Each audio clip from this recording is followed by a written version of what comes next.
Talofa lava.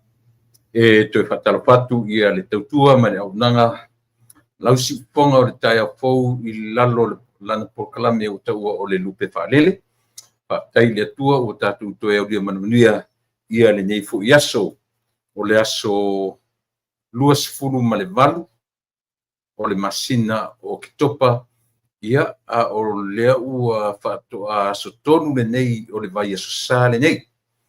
Ia o le aso lua Tuesday of the week. Ia o loo whengai ma le paitaunga o le kalena. Ia o le afto aso lulu o tō I Samoa, New Zealand, Australia. Ia o mātou nei America, California. Ia maona territory. Le afto a mātou o mai le aso lua o le vaiaso. Ia e ele tari tonunga pe aso lua, pe aso lulu, pe mawhanawhana, pe marulu. O le pasino manga lea ua au mai e lea tua mo I tātou te no nofo I mane manino I le tāua o lana fuafuanga I le soifuanga maleola. Ia aua o le tua lavaia o le tua o mea uma o le tua na ia fuafua le langi ma le langi ma mea uma o lo tumu ai e awhiai o e maa uma tātou uma. Ia au tātou iai le nei vaenga o le aso mātou te whatalo fatu. Ia msui si ufonga o le taia fou. Mātou te whatalo fatua I Samoa. Po o whea lava. Ia se vaenga o le nei lalo langi o lo e whafonga mai ai ma maua le tautua lau si ufonga o le taia fou I lana pokalame ta ua le lupe whalele. Ia mātou te whatalo fatu ia te oe I le suafa man malo ke risolo tātou li I malo tātou whaola. Io he. Po o whea lava le mea nga I ai tātou. Pe te tau sami, tau mawha I te ino, ia pe te ta oto fo I o la e moe. O le ana watau lava lea na ta pena mei tātou e o tōtua a mau tātou manatua. Ia manatua le atua I le taimi uma. Ai, inu, moe, ala, le ala para taimi. Iui ina o tātou le whapena I tero taimi. E whamanatu pēr ia I tātou le melea. Tātou wate, tātou whatai lo tātou tua. E le alofa o Yesu, ua maliu talu I tanei.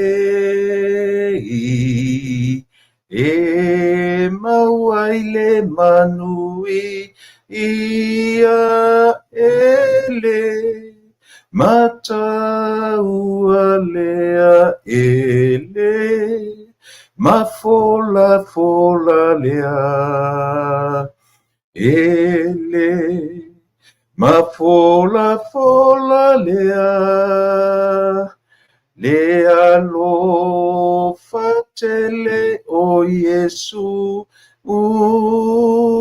ele mata uale awe le pua puanga awe le sasama le mane e o lai au le pangota a ele mata ualea ele mafola lea ele mafola lea Lea lo fatele o Yesu ele mata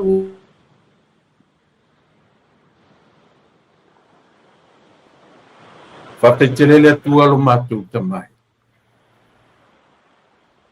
fatai lo lofa malo wanga lei tu lo matu wola sa e tausi mātou le pō o mawai mātou sufai fe au mga guerna masami o mātou whanau leo atu ma le fo I mai whale a ongo le foi o matou tu vai le temi o le o mai o le pongisa e o toe o ni ngai tu la ia ona mo o tu foi le o le la sa te ngai mo matou le neas tai lona au mai o le mafanafana i le lau ele mo matou tino tai tamai ia ona o lau tausiga i aso uma e iai o lenei aso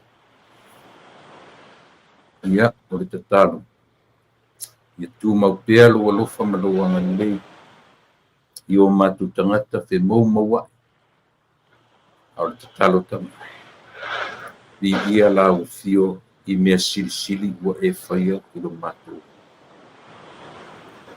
matou faafetai i lo matou ola tulituli loa i lou alofa tunoa matou faafetai sili ona o le togi ola paia na e tapenaina e ala i lou maliu ma lou tuetū manumalu e ola o matou tagata na sa ia o le tatalo tamai tatou malaufio lenei aso o afuafuaga ma lavasiga o le pokalame faamologo ma le manino o matou tagata ia ma ese le ita ese le vave ona o'o mai ia le ita ma pulea o matou otu ia tumau i matou ina ia malamalama le mata'aputalainoina ia ua lava le fa'afogaʻaga a lo matou atu pele ia o le tatalo le atua lo matou tamā manatua le taʻitaʻi o Samoa o lo'o i Niusila ona o le fa'atautolia i lona ao oe fomaʻi e fomaʻi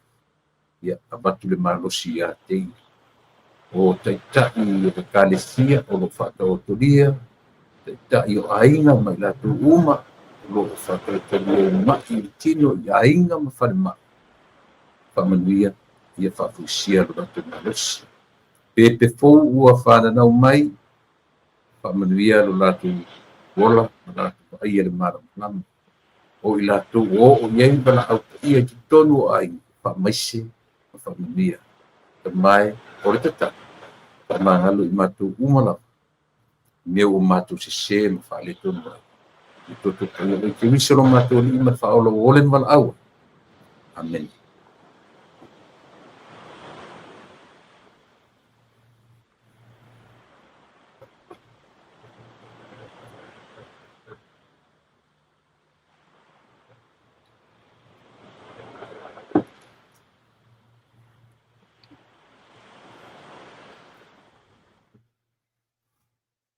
Ia, manatu o lea ua lelei a le tatou fa'amuamua o mea e ao ona muamua ia ona o tatou sa'oloto e lava lea o tatou le temi o le tagata ona i tula ia ua o tatou moe ave ma fa'atea mea i lo tatou te fa'ailoa i ai lo tatou agaga fa'afetai ia ona o lona lē tulafoa'i o tatou i lana tausiga mai a le taeao ia le ua tatou o'o mai le tulafiafi e mae'ae fo'i ia fe'au ma galuega ia i le toe taliu ma fo'i atu i aiga o fanau ia o'oga ia ma i latou apena fo'i ia manatua fo'i latou ua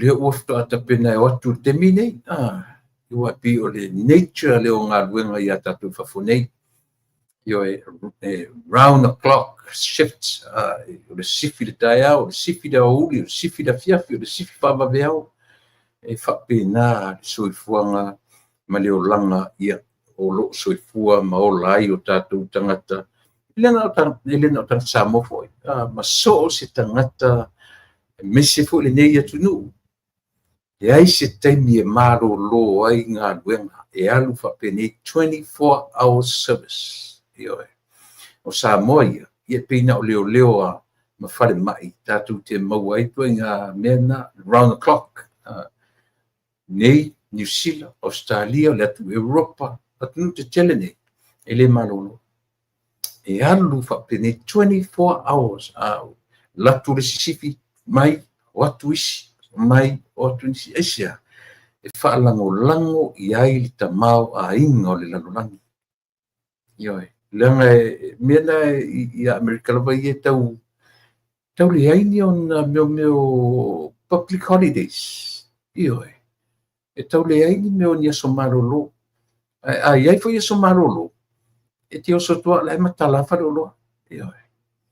Ia pena le Krismasi le ma le Thanksgiving. Ia e tau aile mwhaia e alu e tele o isi company fa pena e whengaruenga i aso na. A or se upu ala le tau sanga fo. Ia o tau sanga fo. Man fa manat ni o tau sanga fo. Ta e auto e fo. Matata ingaru. Ia e pei o le nā le uia. Pei o le nature nā o tangata whaingaruenga. I pafo ese masamo. Ta lo fa si ouso soloa. Malo fa le fanga. Malo fa tismai. Malo le maftamai. Ia e whatalo fo i a Solomona ma mea. Whatalo fo i a Jean Collins Purcell. Whatalo fo i a Emma Semi. Ia o lo o whape fo i o na whawhelo mai. Ia whatalo fatu. Whatalo fo i a lo whape mai i a Jean Collins. Talofa o kon talofa. La sunga tulepa. Ia o lo mafta mai i Seattle Tacoma. Washington, talofa Jean, whataile mafta mai. Emma Semi, ia whapena fo'i o penina sua, whatalofatu le tautua male o nanga. O lalotoa tia, whapena fo'i whatalofatu, fili mea le leito ni se nona, talofa o lo o mafta mai i Melbourne, Australia. Whapte tele fili ia le whelo mai. O Miriama loloa, po loloa, Fatalfatu o tama sa ilau kasi ia whaftai le whelu. Mai mei avito, Luteru Vili, ia o Vaalotu Levi, ia whapena fo'i o lo o whelo mai le nei vaenga o le tautua madao. Nanga, whia ngai tui o le motu, ma lo whaftai, tina asio. Ia e whatalo fo'i ia le tātou tautuaro mawhata mai i Melbourne, Australia, whapena ona whelo. Mai Orally Seve, whapena fo'i ona watching you from Melbourne, Australia. Thank you, Orally. Talo fo'i a pulea i Elizabeth Fero, ia lena olo whapena fo'i ona whawhelo mai. O Moana Sini Tautolo, Fea ngai tui o le motu ia o loo mafta mai ia Moana Sini Tautolo, watching you from Reno, Nevada. Sorry. Sa o le stete o tau i Nevada i the last weekend. Sa o i nai Las Vegas. Ia i tutonu o le North Las Vegas.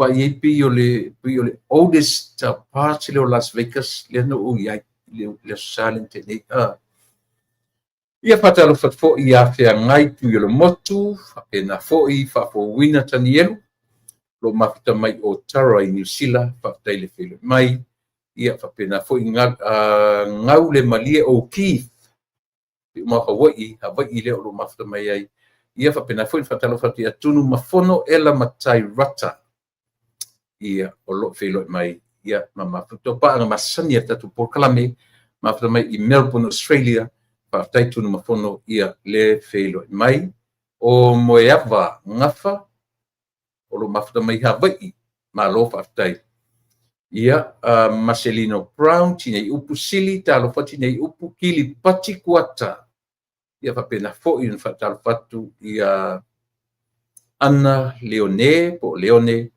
Patalo fatu o Evalave ia Maloretta Roberts Sefo Nicolau no mafta mai manu rewa I au kilani New Zealand ma lo whaftai le whelo mai Email Hutch taro fauso ia o the Major Texas ia whaftai tele ia le whelo mai mafta mai New Zealand. Ia pena foi fatalo fatu ia Iva. Ia o tausilinu u flower fatalo fatu. JSJ T ia pena foi fatalo fatu le tautua Maria Lesina ia marito tele o tato o lo mfai o na felo I mai ile nei vaenga o le aso. ma le tautua le aunaga lo siufofoga o le taiafou.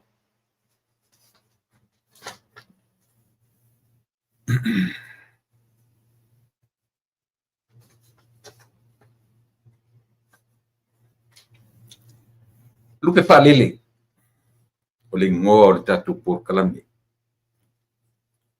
iai se vaega tāua fo'i o le vaitau o lo'u o le tapenaga mai lo'u laitiiti 2 minute e petulu fainai minute o te toe tapatapa ai i le amataga o le soifuaga ma le ola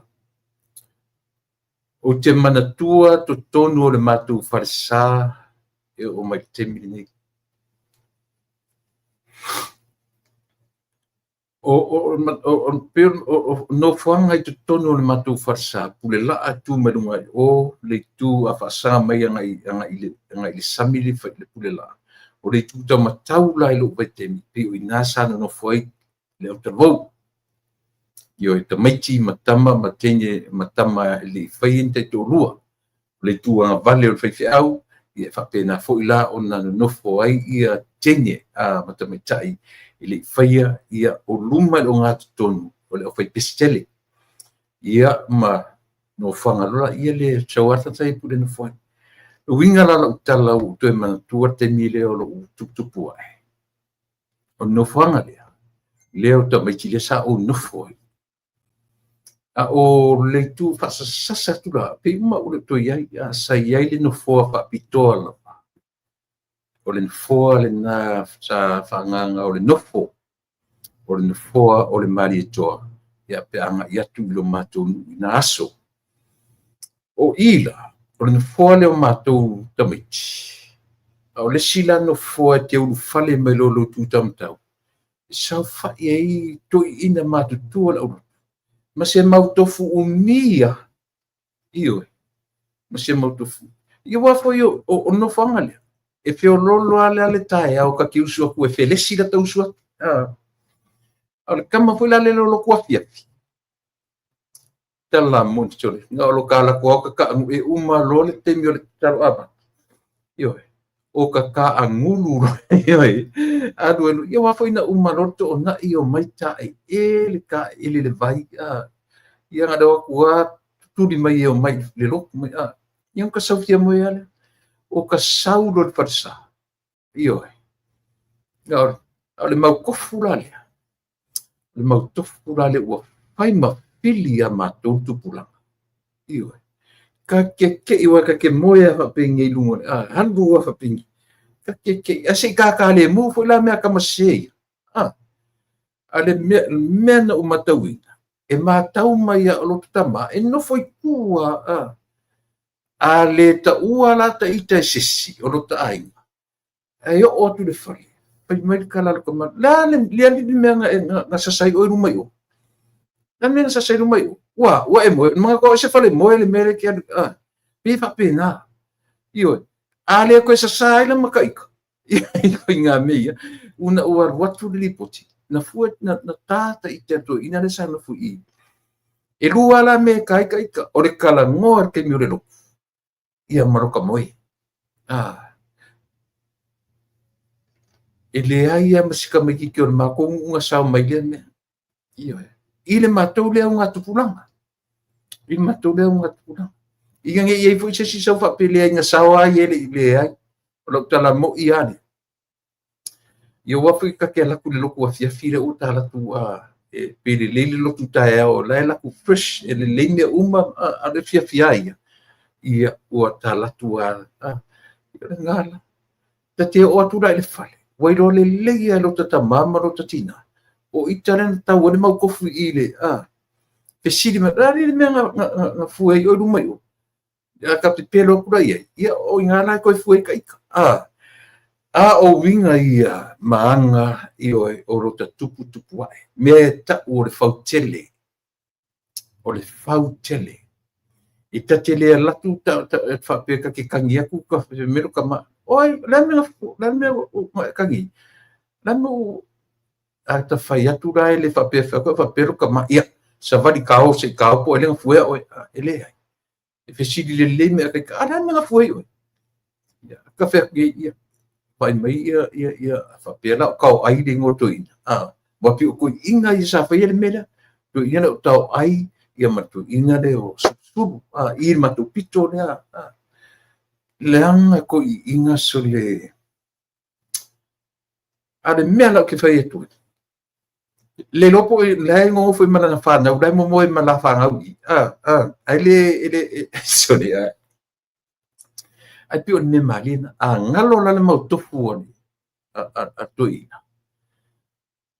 o le ili vole o le auda le e ngau va petuina ma kua isa sau te kanga ka ika e fa alongo me ka o fai pese yo ma kua i pa o le au le ili loka i lo tauru ngo ka ke yang i rona i pide ka ke i vale ai pio ka ma fu tilo uma me tanga to farsa i de sang o to si sone ya na o to fa mai da tutia na to ina nei lo matu to ina sa faia me fu ka ika ko mo farsa pe a ka de yo pe atau la vale te pe ata tala noa yo yan tala to fa ala ai foi wa yo a fa pera ka ke mai ka u de mo fa pe mo me te tala noa na ka noa lupe falele o le tapena ina o i tatu mai ai lo tatu light si o ino avea o e mau ia matangata matua tatu matutua io e tatu te tue tō manatu i le tapenanga o i tatu mene ale ina tā ua tele ia ule upule o le fautele ua lalo ngā le upo le fautele e fauto a tele tātou e tangata matutua o le nu e le tulia ina whape o le tali o ai o le tali o pai o le tali o la fai a tau atu ina ia te o e fesira to lali lano yo a fu atu la tai a tala tu maua e rota maro to tinale la mina fu o la mina fu o to ile ia la ta whape me to ina po lo mutu ia sa ka ko si to ila le a le ko fu ai ka ia pe fa no fo te lalo o i fa ton ia merana ole menana pio le introduction na no fa ngaina i la unga le sa io mo se fa te inga le lei o se fa te inga le lei or mo tanta uma pio le manatu o tuna le sociale te nei o se fa te inga le lei mo tanta uma an example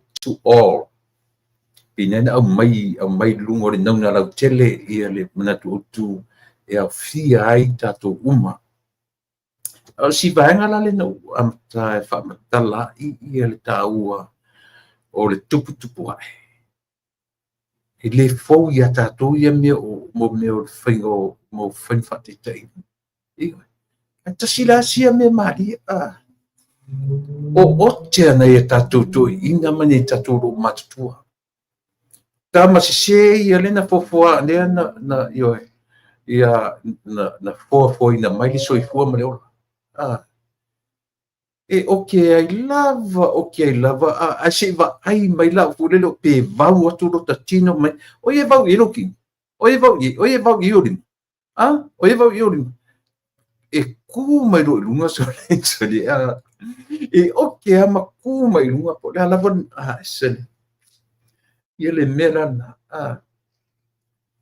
e lua le o te whamei se vai o ko ka me ki o lele ai i ka me ki o lele ai ngai lem fain fa le ko ngal mile ling popoko ka me ki a oko io sore ki nga ko ka le udi ba da senga da me nga dinga ai ba le senga o so sore ai e ka ke fiu e aka zole te aka ko ma fa ku me aka mo se ia se e o te ku me nga la fa fu me ia pe fa fu ta wa ro fa te i ko fo i da ro fu ma ti vai pai o ko ka me ki o lele ai ngai usu po e usu po ta o mai io de io le o nga o fiem fe o mga fai ai le lo Ora kama fai o ka whapenga, a ka kero vai atua au su kami ki o ngā aine se mea. Ka kero vai atua o whapenga. O le whainga o le tala. Whainga o le challenging o ka ita. E mai ka miki, e usu i tai i oe. Mai mea e pua am whawhanga pua am. O kopi o ko ka miki o whanga o pālangi. Sole. E ke ia le o sau maisi mea. Mea ngā lenga le leku langa o ka miki i aunga. Mea le lenga poko ka miki ma aoko. Ese mai, ngā le uri wā. E ki ngā ngoka le uri wā sole a o ngā sau mea ka mai. Ioi. Ese le maari e sole. Ese mai, it's all about preparation. Tapenanga. O le tapena ina oe. O le tapena ina o au. E a fua ina le ngalo mea ia. Ioe. E le mawhai na ngalo ia te oe ia taimi o le soifua maneola. Ioe. Le si me maalia ia te au. O le whawhangu a lo tina. Ma te whawhangu o lo tamai le tae au la sa. Mana tuan o whai atu o le matu ainga. E tasi ale o ngā umu te lela. E whai ai, tasi ale o ngā umu e whawhanga o mai le extended family. Le alai no whai atu tui tabe o te leo o le potu nei le. Te leo le matu o ngā umu pe au ina sai. Tua 5, tua 1, matu se sa erung. Ioi. O le pau fo lana na tem e o te ala tama le ai pe o sifika le anga matu na vai te pina no fai atu fa ngunga matu fa fangu la matu e le matu tina silo matu me sole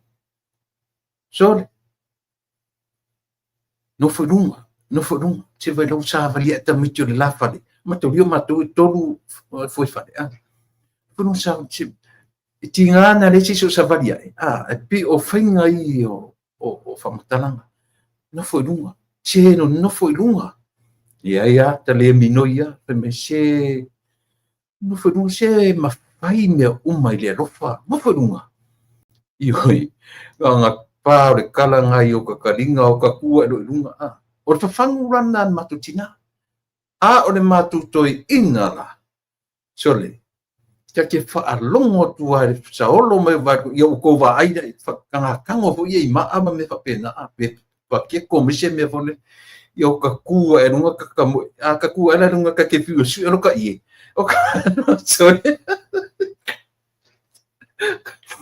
pi whapena whainga sorry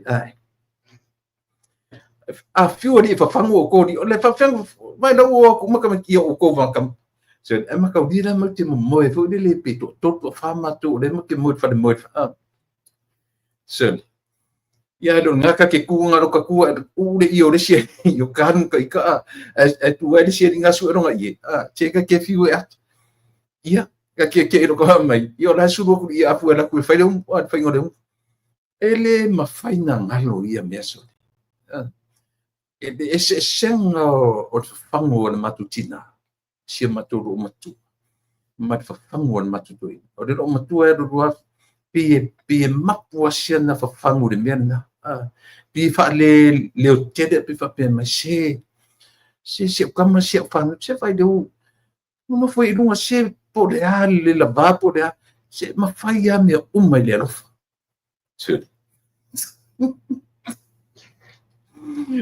pakare upunai lo tama fo tau ale upunai lo tama fo to pesole e se fu le fingari ia le fu e se fu le poto le lo matu e faile io ta tu mali ki ngalo ka unga ka ki ngalo ka le lava al ka ke le lava tu da ma ka dia le ke afa pe o le tu ala tai le sata moe le fa fa mo te le tu ala yuta a workede ele tu no ele matu ai na ta pena te whaalongo mamao me ala le halu pe o le halu whanka vidi le halu ka koi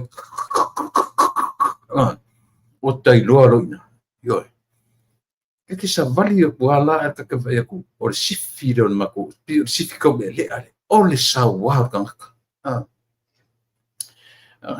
valu wa pengile valu le popo le mai le ku popo le va o fe pulafi ko maka le popi o ko o iku po se vai le vela uma me ai ana fe ka sa va ka mi ki si ai ele yola le o le wingo le tala o mea fu le na fausia mai ai ia lo tangata o le titi e pe ko ka mi ki le ai ana ke vai ku le ku ko nga ai le ai masesi li amakanga o ki ka fa ia ku sem ko e pepelo ke le ka ke fe o panginga langa ka ita o le fasinga nga ka ika se le se ma dio ngi mia se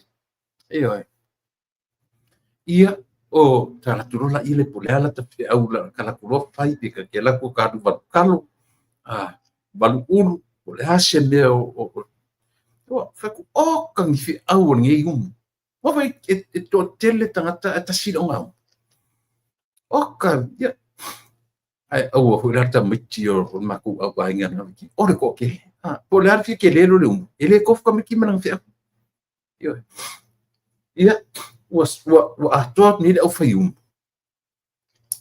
mele a ufa matala tu ia o le me o le fingo le onga mele le urungo le onga ele ku ki kia pe o le urungo le onga mo ku kia pe o fingo le fale yo fa i le lango o le isi o mala popo ai fafo tu tonu ma laiti a o le a ka fa au nga ka ngila le singa me mana ma pio le fia le skonga kala ni fe me kuri kai ke ruru longa o le au muli ale o ka lo u lo i la ka pila o fai men malai la o ka fa no mamma o tua le ua kiki ma le polo a wa apa o ma kiki ngot polo matu malala ka pia matua ta tela ngona le le tua le umbo le matu ai pe mai la sifko le tole o rua le ruru longa mo kaya al masan dia la le fai ngol matu e fa ku ako ale umu ako nga le la ku aku da ula medalo fa ola o man fe ku le umu me fa pena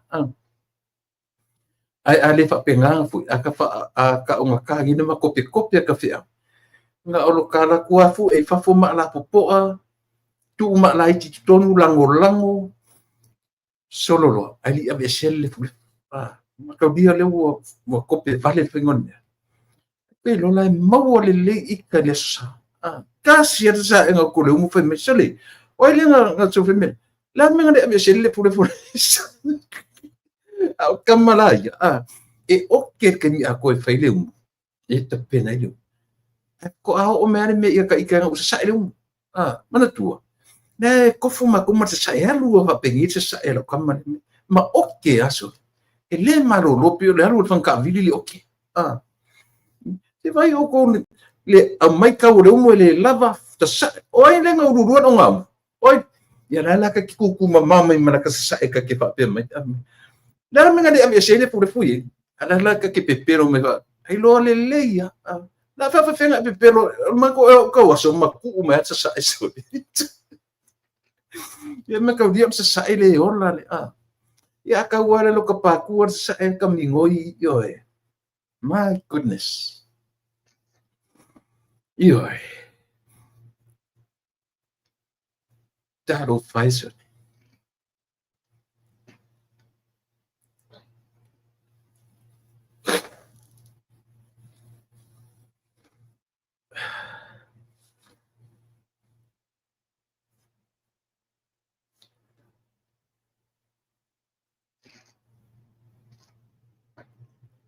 e man tua ele to o yai ele to o yai ai le ngal yo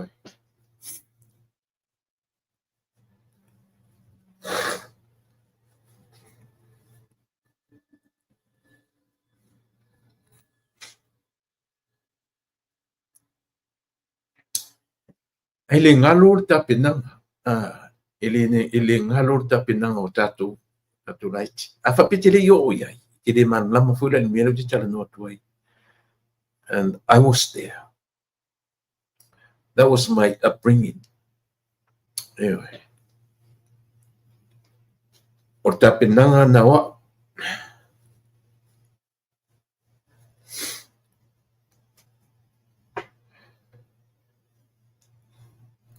ele mea na uola e. It was nice. It was nice. I love it. Ele ngalo. Yoi. E pita di ele ta whanau pe ata tama whamatala iai.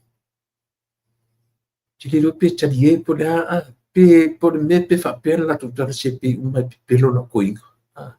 Pe umai pe pelo na koma. Yoi. A winga maliena. A winga maliena. O le ta penanga o oema. Ma tatou uma e whai malupe whaalele. Ia, ia le tatununga o le nā ua. Ai au na whai le tatou roto fiafi, whai tatou tala, patu le mafua anga e fua ai le lupe whaalele, ma le whai ngoina i le vaenga leo le tatou porkalami. Ia ai mese foi ia le whatalo whatu le tatou atunuu, ia whatalo whatu i o na tupu mauna i le vaenga e fio sa moa o lo whai o na maua le tatou totua mana unanga o te whatalo whatu ia te oe le suafa man maro kiriso.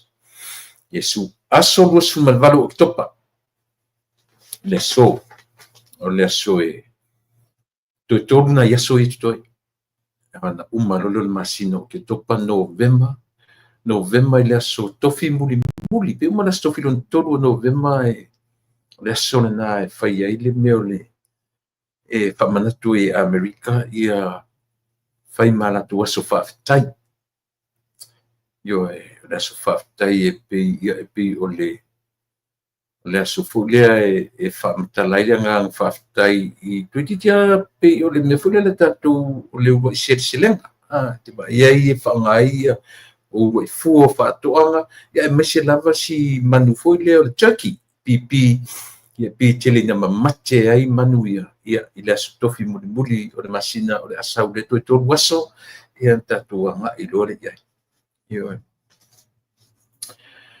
O loo i lunga o penga te whailangi, lunga o TV nu si pepa ia le wha wata ua le Hurricane Melissa. O lea o loo sau se lau fitu se pulu ma le 5 miles per hour le sawa o le hurricane lea. O loo ua afia ai ia Jamaica. Ia Jamaica i le taimile nei ia o lono ringa po le category 5. I le whaatulangaina, ma le whaapasengaina ia o wha ia matangi malolosi. Pi o le whoringa mai o le matangi pito i malolosi le nei. Ua awhiai lea vaenga o le lalolangi ia e pei o na iai le tu Northern America. Iai ia Jamaica ma o South i si mautino mai tango e whai meisau pe e matua i se selo ua watunga o tūranga le nā. E iai le tā ua, pei o lea ua whaatūlanga i le lalolangi, e le i umi o na umatu i a tūlanga o le earthquake, lea na awhia le maunga mū, lea na awhia i apani Japan, ai o atu ngalu le atu Samoa, i le masina o te le masina o te po le lua masina tanu le na o atu si ungalu le na la pata i e po tatou le tsunami manta ko o tu mansa ko ia pi o le na o le fo la wa mai fai tau pi o le o so o earthquake le va ngo langi earthquake le va ngo langi o fa matu langa o ma fa pena ia e vai i se si fo i o so e fa pe o la tarata mai le unga langi pa wala me i o tatou mautino o mala fale natura e a fua mai na alan tupu mala fale natura o tatou i le fa pe ni me o alan tupu mala fale natura le ala tamai le unga langi ave ese o tatou mafo apa pe o se kirisiano marosi o tatou te apa i mei tatou te va ai ro science ia pina ona tatu fai mai lole wala tarata mai ia le unga. Nanga tatu te fai tauina lo whapena, ua e sila fia ma ua uloa, tau te fai tau lo wala tarata mai. Leanga o le upuana ia tuspa ia, a o mai fai longa ne, ia o fai no. Ai o le a sila tatoa ma o wina le tatou le tuspa ia. Le ai ma se mea e whapapole nai tatu. Pe whaafia na tupu tsunami, pe whaafia na tupu mea, ta pena tangata i le meiloa ngata ilan ta penanga. Au se upu le ta penga ma whaapea ua lata mai le toe fio mai. Aua. Ta pena le tangata wha ale whatua tua. E na te iloa ai. Ai oni ta pena matua ngata penanga lea. Ua lata mai io le toe fio mai. O whatua ngai ia. A le leili ta penanga i le ola wha ale whatua tua o tangata. Le ai ma se manatu whape i mea. O le tua ia, o le tua pule au le tua. I lona toe fio mai. E ala i le toe fio mai o lo tatua li whaola. O le mea tau le tua, mea ngata i le tua. A oe mau, ta pena lo soifua ma lo wola wha al whatua tua. Ngata i na. Ai aua te nofo, ia ma te lai whapena a mea. Ua langa uto tele au whai waloanga ia ua ia. To a tele au whai waloanga. O le e uia ina latu ma pā mai le waloanga i le sao. Ia whapena la pon whai. Al whautuanga tatu porkalame. Ta pena le tangata i lona soifua whaatua tua i lona vāwhia ngai ma le tua. O la te misaua. Ready. Ai aua tatu te wa ailo i mea ia. O tatu no nofo lo mwhawhisanga. Ia wale tsunami le o fia di tau sa. Le la vea sa. O ka se mau whai pola langa le nā vai te. Oka. Ioi. Paua lea. O le whautuanga lea le tatu porkalame. Ta pena lo soifua wha al whaatuatua. Wha le lei le tatou relationship malo tatou atua. Masa sai whawhia ia tatou. Lang fo sia uwanga sia utau Sicilia. God will never leave us. He won't. A o ai e tu ua le tatou relationship le. O e ma, tatou e o ese. Ele e ese le tu. So e mafu o mea lamia. O tatou. O whaaleanga ina o le lalolangi male o so. It's from us. Ele o le tua. So o ala mala whanatua. O ai e afu ai mala whanatua. We are. It's not him. Not a man apart. Uman whamanui ele tua. Uma o na whawhile mu ele tua Samoa. So o mea mala mea tau te whaitau. O tatou. O mea tau le tatou. Anyways. Yeah. Matula so sa fa ila un pulela io ta silenta upu o te fia tala no pe ia la le ua ona pona fa muta ia le na pasia tala tupe matolo po ai loa le fono fono fa tu la fono Samoa until Tuesday the 16th of the month of December until 16th of December. Fato ato e usui ai le fono masalope luena yaso before Christmas ia ona mai alo le fono ole ni tausanga.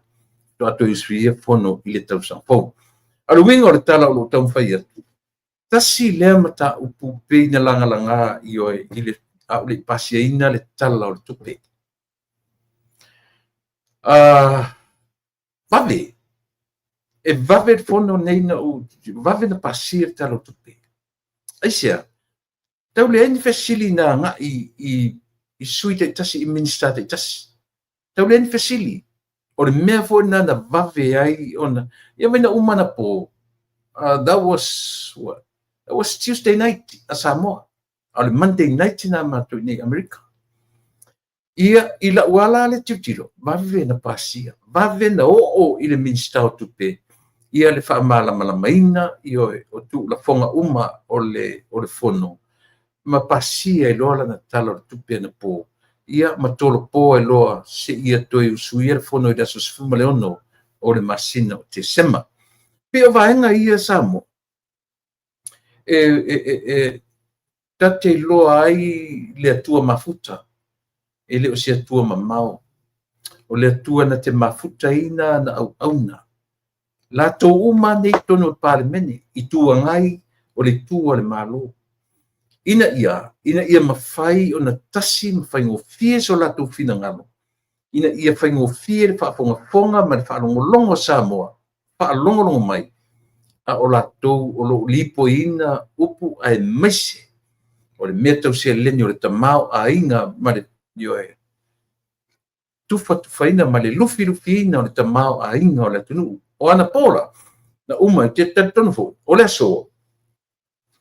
Pa mai ai ia le au mainga o le afoi. O le tu inga se leni. Fo le na o mai itua I lunga o le afoi. SOE. Po le state of emergency. Leanga iai le tupe whaavavevave. Ia po le broketi. Po le paketi whaatope. Le o neila e mutai. Le ala upasia tala tupe. So from now on, le lona ta pena tupe le pasia. E le to e lotea la tupe le na sau le SOE le afo le emergency budget. La le to e mai se me lungo le melea. Ua ngata na po ngata le so E le to e whaanganga se tupe a mai wha emergency. Ia mai urgency para lava. Ia po le ua pasia tala tupe. So le la o le so le ua amatai o na whaonga tupe ia lea na pasia I le po na po. Ia pe o se whamanino vave na ina ia vave o na malama ia lo tatou o tunu. Le simata uputaua lo te so o le nemta ua ki ngā kalinga valele. Ia.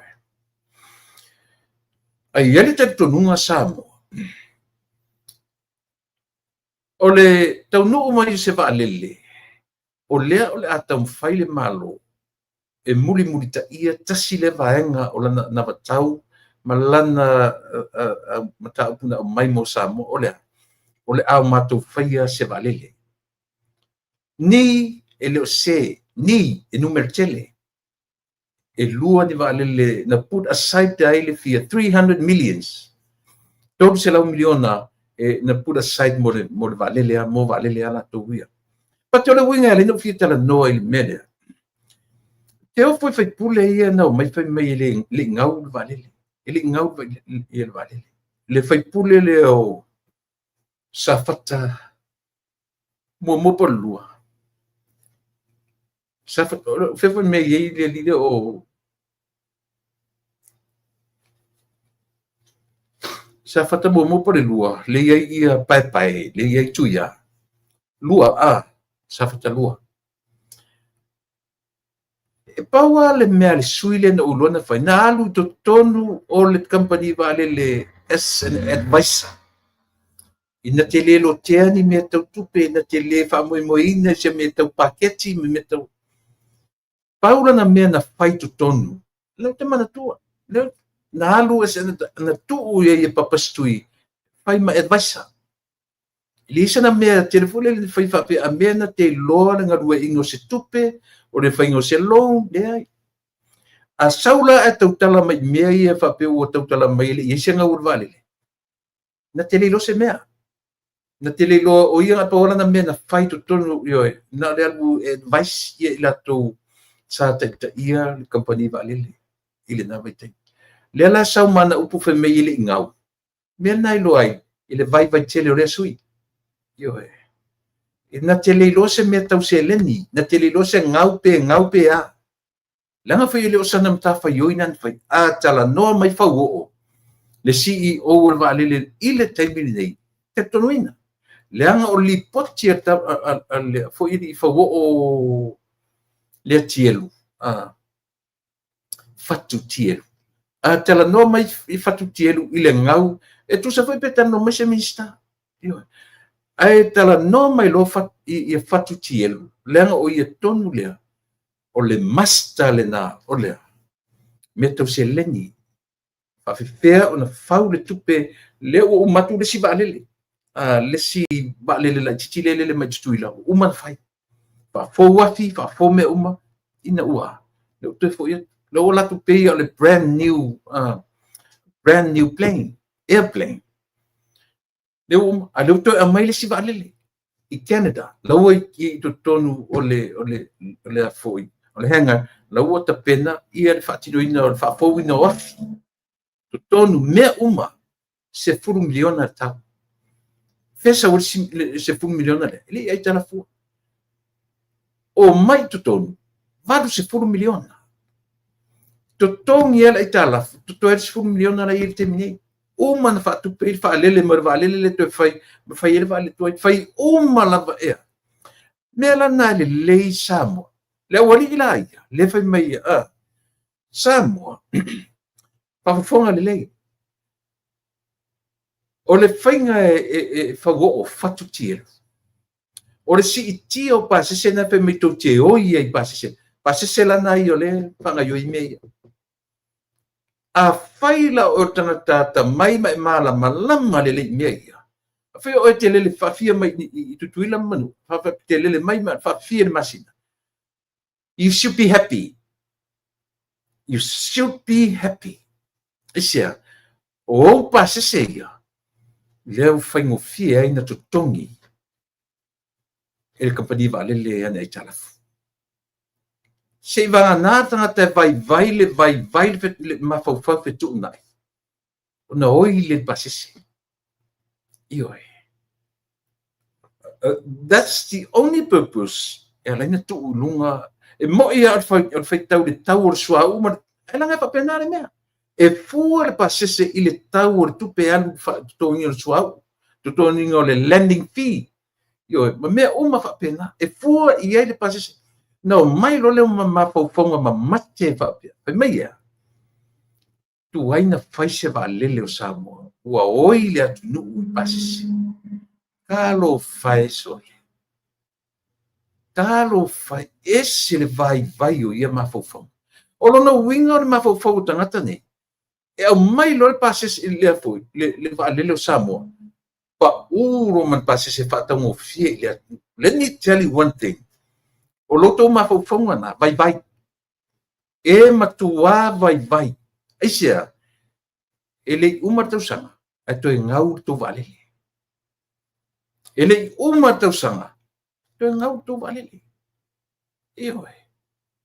E kau ke fia feo ai o malava. Tato te fia feo ai o malava. Ioe. Ai lema whainta tu whape ole mafua angale a lintau su e statu valele. Ia whai ma mapu sanga o le atunu. Ua oi le atunu. Tau te rola o tau le afu. For example, lelo batu an example, rafa per pasese le oi e se mi lua fe, return you sila au kilani apia. Ai abatu tatu valele pa u tatu valele ilalo le afe lima se lau mo se fa ma venga pei ona mana na oi o toia. Tu te lo o to. Ele umale tau sanga. Atoe bankrupted tatu valele. Io e. Ele umale tau sanga. Ko e make ka ku valele. Le angala o to inga tala le tutu mai whapea, whaista tu wale le uoi le tunu. E tu te loa, Samoa. E whaile wale le Samoa. A o lana pasese. E lunga tau whetuli am pasese o vata. Te le ia o tu Samoa. Tu malam lama la. Tu malam lama la. Ai le whape foi la vai ai le New Zealand. Wa pa uta tu lalo le aferi maselau. E fai ala tu le luafi. Tau te mana na olo e fai competition. Tau lolo la ia lea. Le lope pa uma i al pasese New Zealand, le New Zealand, 1200. Pa ur pasese a 50, 12. It's a long company were well established. Ai le ma whainga waku kako wa lele ko a whai anga ngafi ngau, ai watu whapa ura. Wala. But wala e mere common sense. A whao ngā le leile ma fau. Ai au ala whaalonga e o le a masasai lunga i temi o whaalima na tu whapena. Se. E matua se i sini ma faufaunga. Ioe. se sini mafaufaunga. Te le lopo fe meo mai ei nei fai pule nei tu ngā mafaufaunga whapene. Aua lewa, na tūla I mai lava le vaenga lua. Sau no sofo I to ina lo tu lepa. Pese se valele, tingana fai atu. Pas fu kausanga le se valele, ala ko mai ngi le pese. Fe me woi le kula la fe men mis kausam, mis kautu. A ele affording lo pasi se valele lunga. Vai le vai la. Alu le vala. Io. Na lu o tuore me sa ato woto te fesili ia fago. Patu tielo. Pena vave, pasese ia. O pasese ia na vave ai o develop le valele o Samoa. To tongi na italafu fa fowina valele o ma ia twin actors le o to lua. Lua mai uma fa fo. No fa fo tasi le a foi. E nga lue ina le vanga tasi teni. Io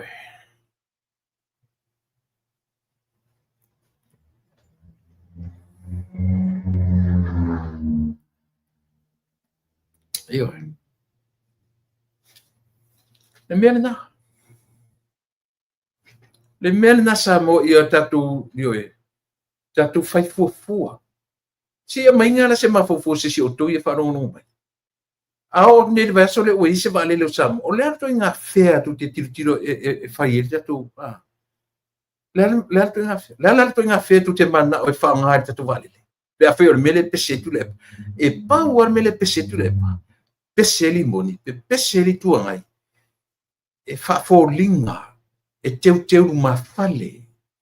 Tau whai whafolinga ia mānei e whaalonga tangata o we love Samoa.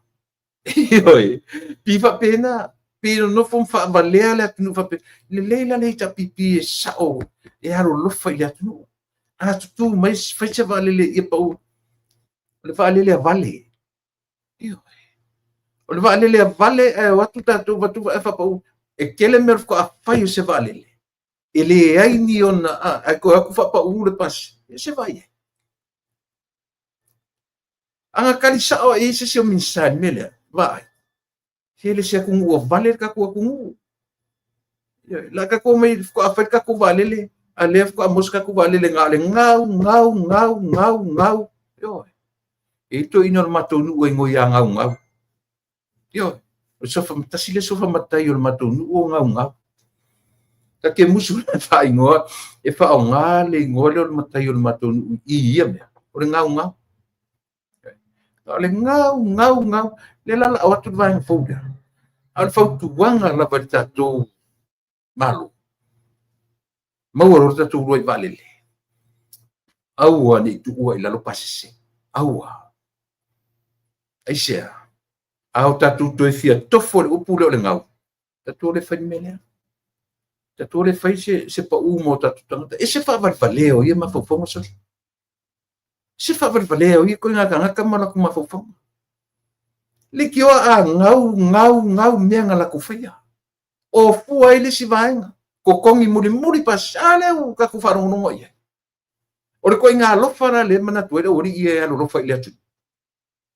sa mol what you pele ono sa e tu tongi lo pasese e te leoti pe atam tapas e te leoti ai ia e silafia o lo pase se tamo taina e sawa i tutuila ma e te fo ia o faingo fia ai na benefiti ai le atunu upatoa benefit ai the whole Samoa benefit ai the company ale atunu ai ora o mai to inga mafofonga mafu fa pe so le se mafu so te so isong e to e mafu ya ora ko mai ko inga mafofonga mafu fa pe masangi ko inga nen kan mo ye o fera o yeso nga le me ka kupe anga le me ka kupe nga ke ro nene o fem e tu ye ma sau o ri e ana tangata tamamai popoto la te ron mele abatu nei le valele pa u lalo ile lima se lauta la pasese wala pa un company valile no file mele na fai company laitia yo tolu atau sanga na tuli ele valu se fulu ai tala valu se million tolu lua di atos tolu tau sanga yo ai fisilo fesa oi eso pasa seia eso pasa seia into tongi a faila nga sau ka kale ke oi nga ka you should be happy more than happy yeah ua failo sau mo company valile sam ai ua komu ai ua fe me ka pasa se ai ka ngala olai kuila pa fiona yo ame ngani nga kuila pa pelo mo ngot fa ala lo erwai sabe se yo mafie tele to ina le banga kamai mafie tele fa pela to o matualo lo fa ya samo ya na to ele loya samo ta mai ai ta se fa ta wor samo ta mai o ka se ka fa vale o le ati mo mo me ya ka fa vale ko ele vale ai se si ai fa ya ko vale ya na ko yo it's funny mali ya ole ko kan ngoi valili ka kia valile ile malo lea ua ta pena le valile yo ta to ye sauni lau apo i lalingon me lau share na toru se lau le ufanganga mole va toru se lau miliona ia a le share at yo to tonu company te tele Samoa faile la to share la to share as a shareholder ta to individuals ta pena le share ta trato yeah ma nice nice le me pe yo manaya manaya yo ia lele leila la tamo maule mai mori mau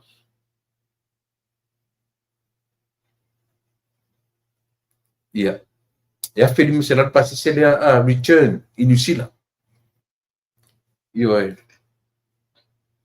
a film selat pasi sel return ya il terminate Auckland apia Auckland including food di umar men ale mai Leo le on fatete ingani no tu afapela ya film selat in New Zealand for Fiji Airways ai watu rola marta tu valile fai lon mele bana na oli tu ngai e fai ma fa ma abenga ile atu wa ma fatu le tau pas al watu rola tu valile fai met par mene tu la fono per min fa pa u tatu a film selat in New Zealand fa pa u tatu ile afe lo selat todo selat do wa si tonu la ile ele io ya unit tau sanga ua mafa tau sanga ua ole a sau ole to yesta tu valele e sau pese o kanga kai e kala ngoma o kanga ka fe me ala ko e popoko kanga kai fe me ala ko e kama mai io le na fua tau tala fa lele fua tau Awursona la lafo ina upulanga isia e fia lafo aron fatinoina ile isia record le o yai tatu vale na le record ngawa de feme ia stupu e tupua fa po polisi ngau na on ngau lungo le singau io na o me imela ia le o te ilo u faita watu le observa headline my fapia Prime Minister was advised no official meetings on medical leave. Kafonga. Ua pautuaina le li ipale mia. Ia auani i whaia ni ana whono tanga i taimi a o sa ili malusi, a o si ngase. Le ufa sa moatua le tala le na headline mai ai le observer. Prime Minister was advised No official meetings on medical leave.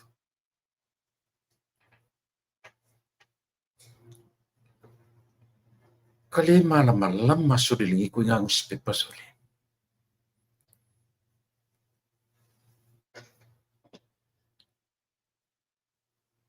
O kale loa so le. Kale malama tatu malo. Se o tole faia tu la fono le malo. Faia se fainga newspaper fa afetai mato vina ile ngari le na ua. Na ua tau nu tau unga. Ua leva na aisi ai. Te paula le mele aisi pe newspaper le. Aisi pe observer. Eyo. Se vai ni headline le fa vai so ni manata. PM or Prime Minister was advised. Or fasili. O ai na advising. O ai na advising ia le pale mio letni. Pe fa pe lo fa mai wo ma advice. Observe. O ai na advising le pale ia tu me. Ia awani faia ni ana fono ile taimi o lona sa isi nga ngasi. O ina faia le advice le. Pe afa pe wale at pawarta le my PM was advised. Who advised? Who did that? Therefore, le fautuanga le. O aina fautua ina le parenia.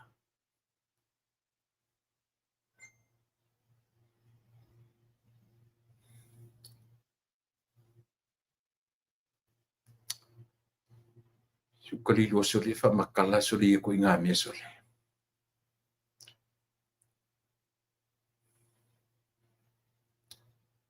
E te aisi pea se i oa i le teimi tarawhia ngai mo oe observer. Pio le ngari ilea e aisi pea. I le foi ftoa tatala e tua, da foi ai monga mai lafa. E aisi pea. Tō anga aisi i mea tō te le fia iai. I se meo o atu ia te uto. E oi.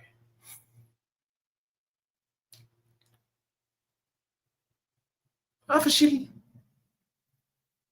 O ai la le ula le nganga advisinga le pale mio sam. O ai le tangata le na te, o ai le ese advisor.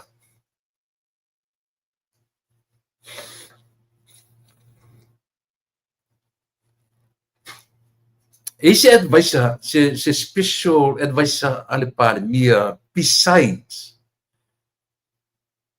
the two deputy prime ministers. Ese se fotoina ese mai vai. Te non te o le loa. A fai o tau i loa la se sangata. O ai la tangata le advising ale. I don't know. And I don't care. I do not care if it was a fabricated news. I don't really care.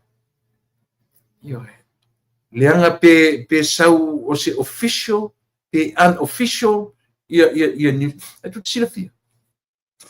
Tusa pele i alu le sunga le pale mia i sana tala noanga, ia official la tu tala noanga ia. But this unofficial meetings, it will end up, if I'm official gathering, if I'm official in taupu subjects, na talanoina, itanoai. Mai le ai se control o lea ua iloa e tai o New Zealand. O lo si ingasi atu le tai o le pale mia o le malosa. So might as well, we should go visit. O eva ai, langa oanga ia. Oanga ia o meo tai o malo. Ele me faina loatu le apo. Se pale mia o New Zealand i Samoa. Ai no fono fata tu pan mia. E felolo la New Zealand o metele. Ai alu watu le waile fancy ma yatu alu winga utala pia. Watu le pale mia o Samoa. le pale mio New Zealand, la tu sana isanga private porela. E le mafai na le asia le tai o Samoa. Le mafai.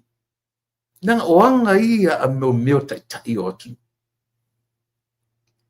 Ia le fai, vai. O ki ngā loko ngi nuspepa ma ngi ka ngaka ia. Ki ngā le vai atu. Na alu le pale mie si mai. Ala fai mai fono. Ma tai o le malo nisi. Mai le leanga o loko ka ngaka. Apa ile te fai tu? Ai anga i meo ngi loko e leanga loa mu.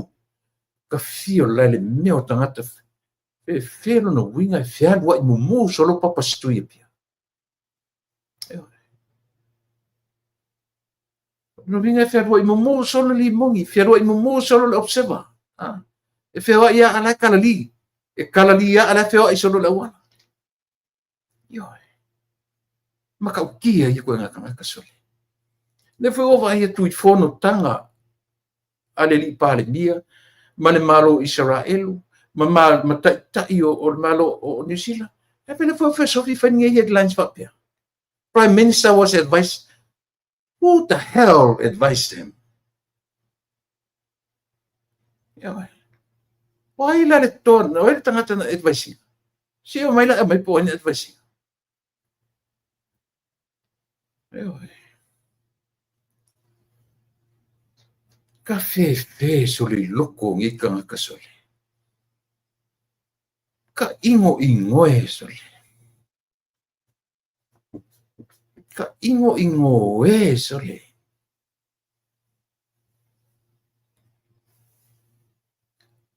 Koe ngaka ia ngā alo ka lua kua wha maalo i sina afi poi penga o ngā kuko sina afi poi ka fe se kala li lunga atu. Yoi. Ngā feo i kala li i ale i a Samoa. Tau ane ka ki popole. I mua e se mea. Ai a kala li ama mua e kanga ia. Se mua i uma. Yoi. Loko le yanga wa pia ngi ngaka. Ia. A fai ngai la ko mea. Tō vai nei a. Vai testasi le mea. Le au fai ka kuspa ia ngai ai le manlama what the Bible said. Au tō o fai tau tuspa ia atoa. E tomo. E o I minor prophets. Sefanaia tau tala. The whole Sefanaia. Sefanaia. I le meo lea.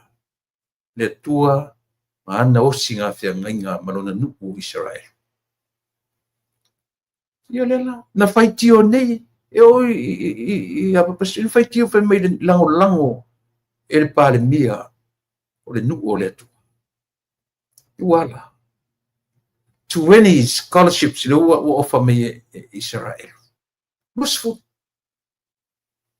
Skorsipi e le malo Samoa. E o ai o tatu tangata. Free visa. Pau ni mea Samoa, whai tutongi pasi se tangata yo. O le wha onga ina, o le tau o mata upu, o mea onga accommodation, ma mea nofo ai. E lalo malo Israel. E mana ia. E mana yo. E se ufa Samoa tau se mana yo. A whapera le mana yo, no ia mana yo ia oe. Ia na. Ia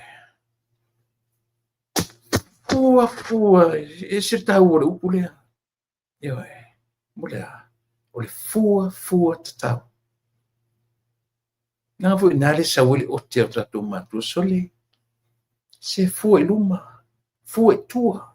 Fua I au tafa. Fua I lunga. Fua I lalo. E te fua tatau. Ai te li tau tala. Fua tatau. Ai le I Fatino ina se me le te tauna e whaia. Le winga nā tala. Nā tō whaita nei la I lau den mali tō le lango. A me ko ke reo whai ka kuspa ia read the Bible yourselves. Then you will see. Then you will know. Ai ua le ka inga. Au le ka ingan ko ole fai mai ya Palestina yo ya Palestina. Seli. Seli.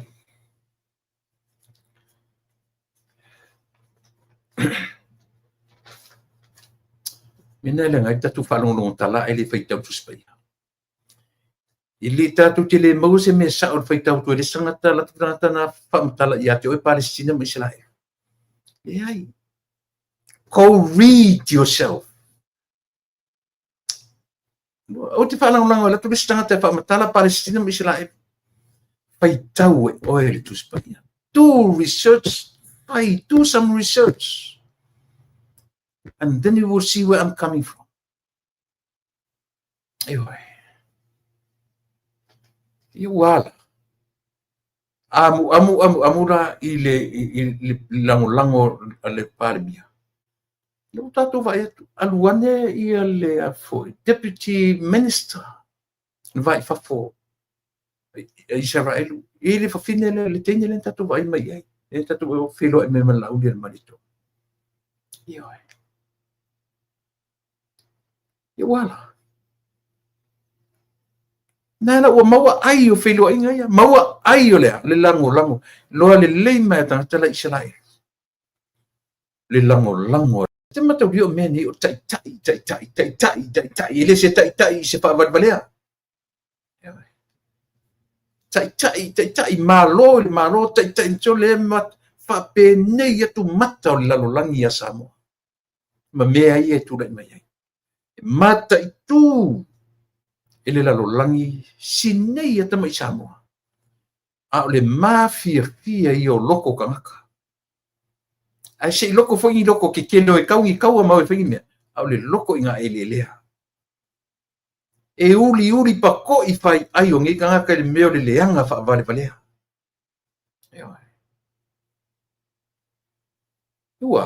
Luas fusko sipi. Le ofa men malo Israel. Molea. Mo tatu tangata Samoa. Le lau fa pesfu sa vai. Ia, perato inga ai isfu sa vai isfu ia tu moa, po la vato inga fai ai. At least Israel have something to offer for you, Samoa. Ioi. O le nuu e whapea e toto i le toa whai ola. E mwhainta towa ai ei o lea. O le whatua tua o tangata. E mwhainta towa ai o lea. O wha manuianga o le lau ele. Leanga o le taimia na toi fo i e tua Israel ina ua uma na sainia pepa le lalolangi ma toi tu lai me Israel o le stete Pilipilia o le lalolangi. One of the states o le lalolangi Israel. Pe maina mausali ai lea. Le ola o mea uma e o le lau ele lau toafa. O le tui fo i lalo le mea ola. Tui fo i lalo le mea ola. Tui fo i lalo. Pau a mea tangata o le tui lalo. Aia. O wha manuianga ale nua le tua. Ina ua toi tapena in a long run. Ioe, na peina curse i le tua lona nuu. But at the end of the day, and then God said to himself, o lantu fia ngainga malonu. O lantu fia ngainga mau tangata. Ioi. Ela ina ua toe tura i mai Israel e fai mastete. Fiu isi nura toe si taua ia Israel. Fiu. Ua mausali ma le fea ngainga o loo lau vivilu ai tuspa i ato. Ia na. Ai le fai mai o le li pale mi wa fa pe tele ser wa le ai langa tus o uta fia fai tau. O fia ta saili susu e. Ia.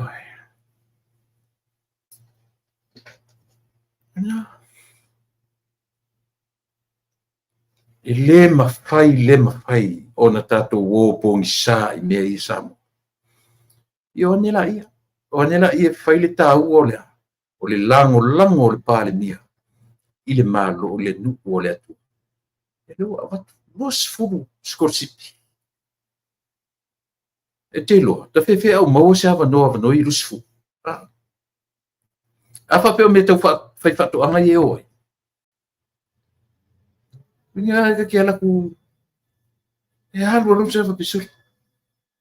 Se que fio o me le sukamor, ola ele sukamor. Io. Tete fisiti ua maua vanoa. Aisia. Nga ka ko faitau tu spaia. Ai sui a to falungona. Ai tu vai ai. E sui a to falungona pe a papai ai. E sui ato, tate no foi matoe feliua ilo ta mafau sole. Is this right? O langi sukamo. Ioe. O fele pa na sunu ma ioe. O fele pa o toe atia e ma me fapena. Aisia, tatu te whanongongo. Mana tua foi nei mea. Au tato wichi lava. Ia le lau whamatala tua, una whamatala fu vaenga o le ngoa o le lupe whanele. O le e pese mai ale o ngā saia Israel. A o lota mawhauwhau atoa o ngā le langi. E whamatala mai ale whatoa ngai e tena ata mawhauwhutole. Kia fo le ko uru mai o lala au kukuru whatoa ngai ngā le langi. O lota mawhauwhau o le ngā le langi e tua e tena. Ioe. Te mangai o kaka mai kele a o lo taimi lo titi man e fa matala mai e fa ia on sani me a te picture ine lo tama fofo so le o ngai le langi ku su kamo o ngai le langi e sa kai o malato o ngai le langi na filfili e Yesu yo fa to ata manino ni na o ave mo tanga matu nei o me uma tupu lalo funga ele pe yo samo se le tāua ia mea. E se le tāua o nei mea. Ioe. Ia le la whamatala mamai ai e le sunga i le lipania. Ba ai tino iai, savali iai, papai iai, tatalo iai, papatiso ai le vaina papatiso ai Yesu. Wow. Beautiful. Beautiful. It's a total different feelings. Different. Matua esea ilea. Ilau fai tau atu le tuspa ia, malova ai tino iai. Malo pai iai. Malo pupula iai. Ioe. Ma nice. It's very nice. Ioe.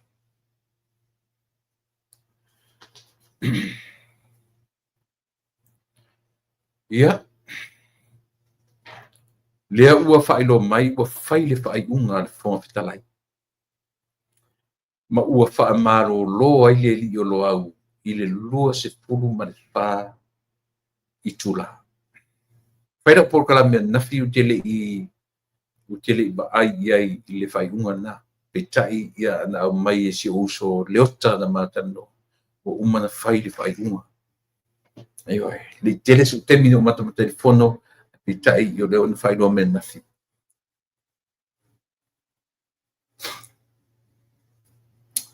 A tofta ngofi ni e vai. Le ai manisi o le whaatua i le atua sa mautasi. Na lato whaia ni winga pa a whapea. Since day one. Le iai se mea whapea na whaia. Se i oa ina tura i mai ina vailua ina. A oi tangata i e whaia mi o mātanga. Nau ia. Me foi na mori ai to ina le o stui mananta mori moni. Ili le foi. Contempt of court. Contempt of parliament. To tu foi tu le temina tu ko nei. Tato va ai e le ma fo favor ko inga le mano pore. Io Le foi o me sko no le pala la vale pe al fa fongo la ku ai. La sion mea. Le tu malo le. Tu lo tanto le tu malo sanga ngal me mo. O serisia. Tau te fiua tau na tia. O te lo le le. Te masani le langa foi e watu le mansa mo o tama matua. Ore tangata latu malonga e iai ona issues, e iai ona winga whamawalunga. Anila whai a whanongonongo mai. O matu ko le hinga sa whai i malifa. I te imina la kempile au Samoa. O a ura u te luma le forwards. Te mina le matu te whaongaina le mon meo le. A whanongonongo mai teammates o na te mea e tatunu rau tana le whai. E tu le me ta o le scrum machine. O ie tu le backs o a o i luma le forwards. O mātou lana tua i tu a le coach o mātou tala. Pe toru se furu, toru se furu sets. E tu lei e mele. A le scrum machine o mātou whainga te mile. Ele se moving machine. Kama furi le ku le pou, ku le masingi nga ku leila i le. Kai ka, we're so tired. Mimika mai langa e malo vale le lile. Sau ala fo, busari se makoi ko, fe tau ia mal mako wea lo lunga mako ke mina le front row se. Atu, uso. Awangi e koe ka mo loku ilo malongu. E miskala. Le ai masitala o te a mene lunga le mele tautala. Koe ma vava me lunga loku i malongu. E kurioso se o inga vava.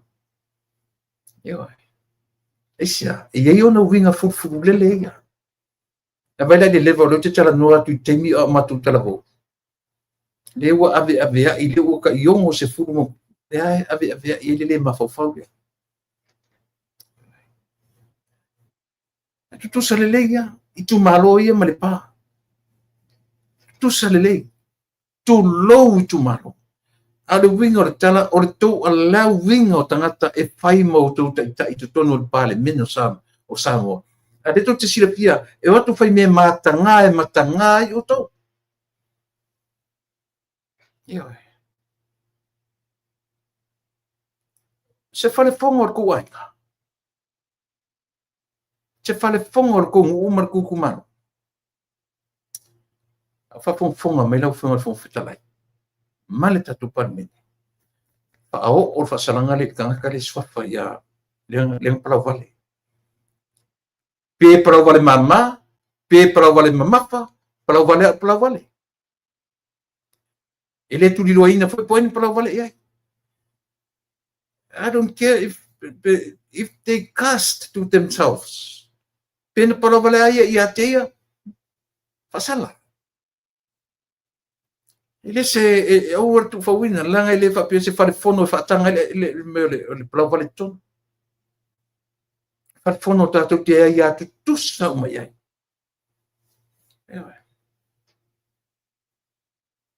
Ai oni se si ni manatu se si o le faru no mai o teammates. Faru no mai i faru mavanga. Le lo tasina tata na tu ai mele. Patu uso. Ku mea oni koe kau kala malo pro tu ilo malong.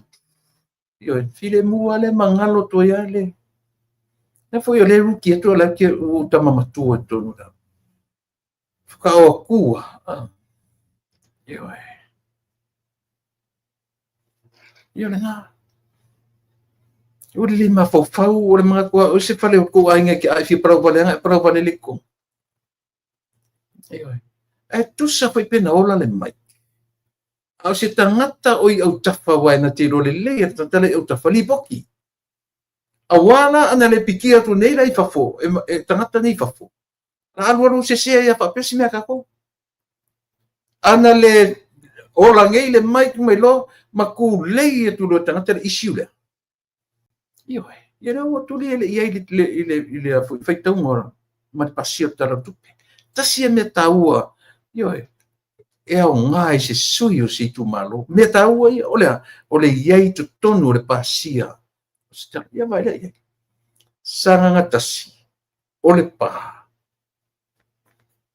ma fala tatu a fa fonga mai tu malo ia ma feita pe ia cha yo feita pe ia cha ai o te challenge nga uto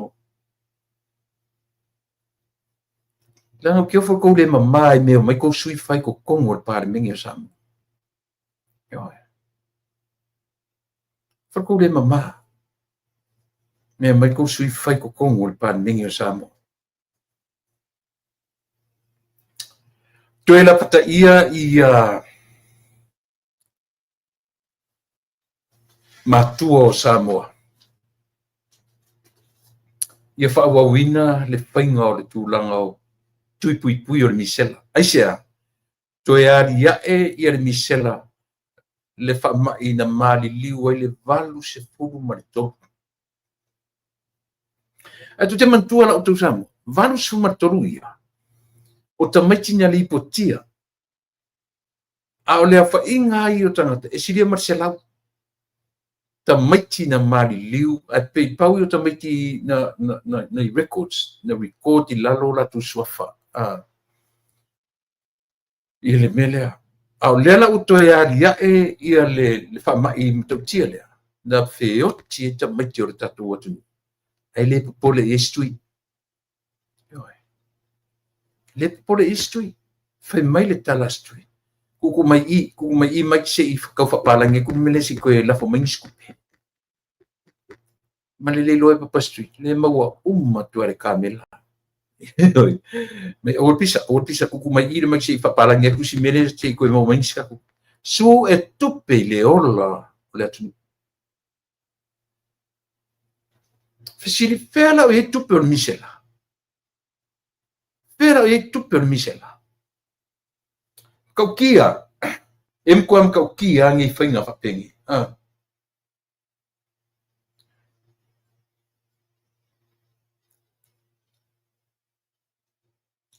kaukia ia fainga o nei le la ua toe a mai wharinga mai Samoa le whaftaitele I le minsta ma le ofisa o soifua maraloina I le vave na lapata ia le atunu ai mese la vali tu pao matua ia po ai lava fai tui pui pui toe whanga yoi tui pui pui le whanau a o le langa leo ua adia e New Zealand adia e Australia adia e nisi nuu o le South Pacific na ua adia e le virus o le misela so manaia le vave whaailoa ma vave tonga fitia ai le toi o atu ia mala I tonu o le atu io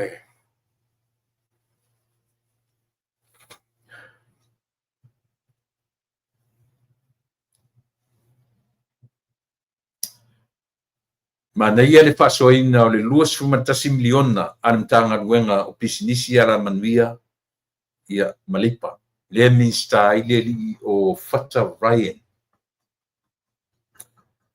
ai ai la le tango si o atu manaia la le lipoti na mai le tangata lipoti o le tufutufaina le tupe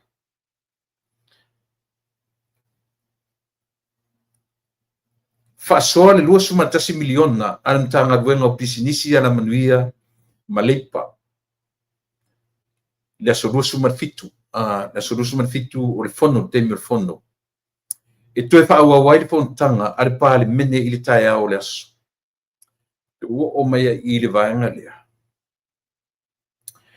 I le tala o le tupe whaasosoa au tū 2.5 alana matanga ruenga pisinisi ala manuia malipa ma le pulenga o tangata tawhawhau mai whafo e 2 miliona ma le whaafe pa se lau se furu ma le fitu tala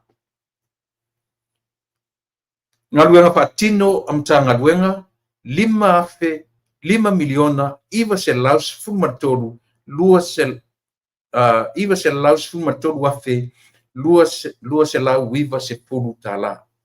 O ngaluenga whaatino tu inatu I isi vaenga se pulu male 2 miliona pitu se lau lua se pulu afe e au fiai.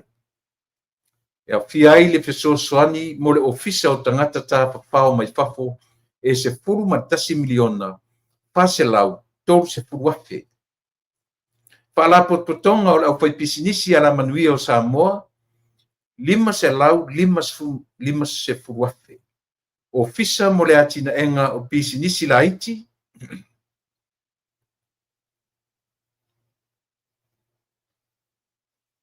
fa se lau 5 se pulu afe. O faala potpotonga o pisinisi ngā osi o loa se lau afe. O asosi o pisinisi faale tari malo a Samoa fo ai ai le se lau afe. Soani mo le asosi o tangata ta whawhao mai moa mai fafo ave ai I savai 5 se pulu afe. Soani mo le faala potpotonga mo pisinisi a salafai 2 se pulu afe. Soani mo le asosi ale au fai mamanu po la vanga fai o le foi mamanu le au fai mamanu a Samoa e 2 se pulu afe. Soani mo le asosi o tangata fai ngā luenga 2 se pulu afe. Ngā luenga e avea ai masui o le malo 2 miliona tolu se lau fitu sumatasi afe se lau 2 sumatitu ta la. I se toe tepa I tala o le tupe I tausanga ua tuanai. I le tupe whaasoa, le lau mai I le comparison. I le tupe whaasoa le HRPP o le lua o tasiva, I le lua o lua tasi. Mo le matanga luenga o pisinisi ana manuia maleipa. E fitu tesi male 5 miliona tala. Fitu tesi male 5. Whaatusa I le pale mai o le fast. I le lua o lua tasi, lua o lua. Masi iti ai I le fitu miliona valu se lau sfumatasi afe 2 se lau 5 sfumale 5. I le lua o tasi lua ia pe afua I le fitu tesi male 5 ale HRPP na ia. E o mai le lua o lua I le lua o lua tolu na whaamawina ai le si itia mawae I le 2 se pulu miliona. Fast. 2 se pulu miliona fit se lau 1 se pulu male fa tolu se pulu male lua tala lua I le lua tolu I le lua fa mawina le se pulu male valu miliona iwa se lau 2 su male ono valu su fitu tasi valu se lau fitu su matasi tala o le lua fa I le lua 5 na vatu iai le 2 se pulu miliona fitu se lau valu suma fitu wafe iwa se lau 5 sumatasi. Ia. O le se senga na ile matanga luenga lava le ia ale ioe. Matanga luenga pisinisi ala manuia malipa. Fasoa ai le lato 2 sumatasi mbiana. Anyway, ia whaftai le tua se taimi tatu to o ia ili mta upulea ale ua mai tatu malo le nei fiafi ia la watu ia le avanoa ia ma matali fo isi vaenga o le tatu tanoa ia fatal fatu le tatu si fonga ta fo lo fionga lu palele na inga sa fune ia manatu le na ua mana fo ilo au te ungo le nei aso mana ia puro mana ia lo sei ia la ei ia tatonu mafanua o loo tau faitutusa tatu uma I le manuia le tau singa tatu mtai milea le avanoa e te fitalai mai ia mafatal fa mai I lo tatu wat nuuro tatu ia man falol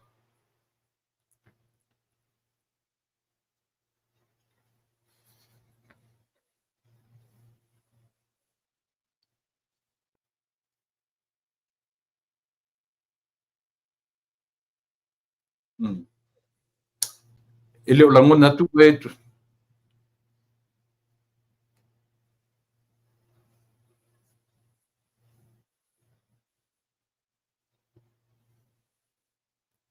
Tipa ile ulang muna oe.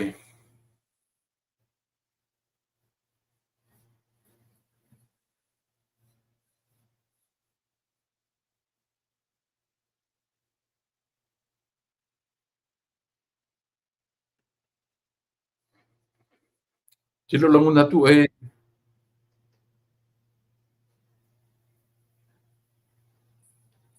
Le ai.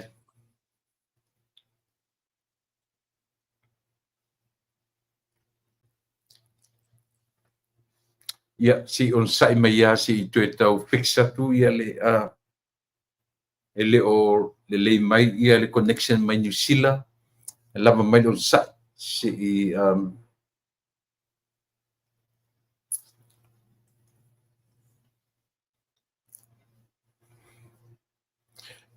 sa mana ia si fasi le ua mai tatu malo mana si mele utara no nei tu ia ile vaenga le ale official le minstai si o Pata Ryan yoe ia ona o le tūlanga fule leo le ese senga o tupe na foa i le tapipi tu tono o tanga luenga lea ia ma le tūla i mai whatuatua i le tuasa mo tasi i le lua tasi lua toru lua wha sau a te le tupe na ave nei lo le temi sa iai le tapipi tu tono ia o le malo i le afui be temi ia fatalofat Jadi o fangu Samoa li pine ta elenga taro fat fo i Ana Filippo taro fat fo ia Afulio o Chili la Vea o Tayono Finau na fo i o na fatalo fatu ia o Saio Tamate talo fatu ia Iva ia talo fat wala ngona mai pa ai o tele ulang natu oi o tele ulang natu oi le exit na tu sa wale fa gon mon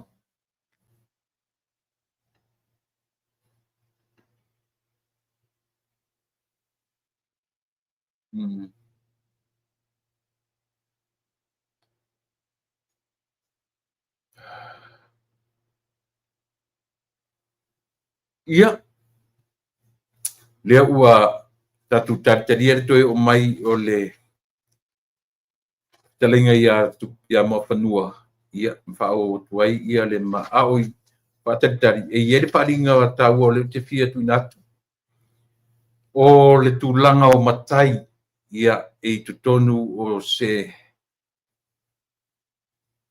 o le ainga sa ainu u sa mo au sa i tu tonu o sa pali no mai whalinga le ia tia o na le la e se tasi o le ainga na tau mai iai le pala au mai Samoa ia o lea e wha loat man wha loalo ainga o ila tau ainga poto o le swafa ainu u o le swafa moa au sa ia o lea ua mai le whalinga i le mamalu o ainga poto i tu tonu o le lo tui fale o lo tau ainga i sa pali o le afa tau wina ia nofo a le ainga o sa ainu e amatalia lea i le aso lea ua tuina mai o le aso se fulmaleiva Januari se fulmaleiva lua ono o le afa tau inai nofo io e lo ainga ia ainga sa ainu moa au sa ia o lo mafufau ia o lo manatu ia tai fo i o le ainga o le awhai ai mani nofo ia o le suafa papari'i ia ma le suafa se yuli le awhatanuina ia nofo i le aso se furu ma le iwa o Januari i le lua ono e whaia lea i pari titea i tutonu o sa papari lava o lo sainia le whaalinga e ainu taulia ia masainia ia ma le sui o le nuu i Amerikanei ia le sunga ia au matangi mo lesi. Whafsota iane au matangi mo lesi tatu umanei Amerika i le fitu tasi fa 553 valu tasi ono toe whaafonga mai mo tātou uma nei California ma Amerika atoa i le ainga sa ainu ma le ainga sa moa au sa ia o le amwhaifu e whaini no for pali i ma le seiuli ia pe atusa mawhinangalo ainga sainia e ainu taulia ia ma le sui o le ainga i Amerika nei au i matangi sisunga ia au i matangi molesi i le telefoni fitu tasi fa 553 valu tasi ono whamunu mole pe so ta iane le telefoni ia mo le whailoina atili o le whamoe o tu ainga i le aso se furumaleiva o Januari lua o luaono.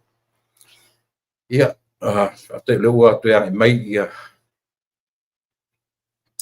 Ia, talo whamo whanua tarusia ua.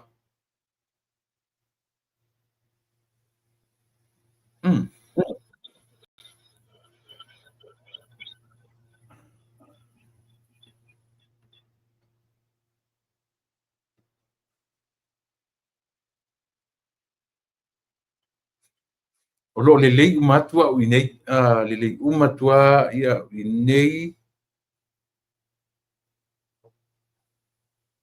wa le ai te leo langona atu lava oe. What is going on here?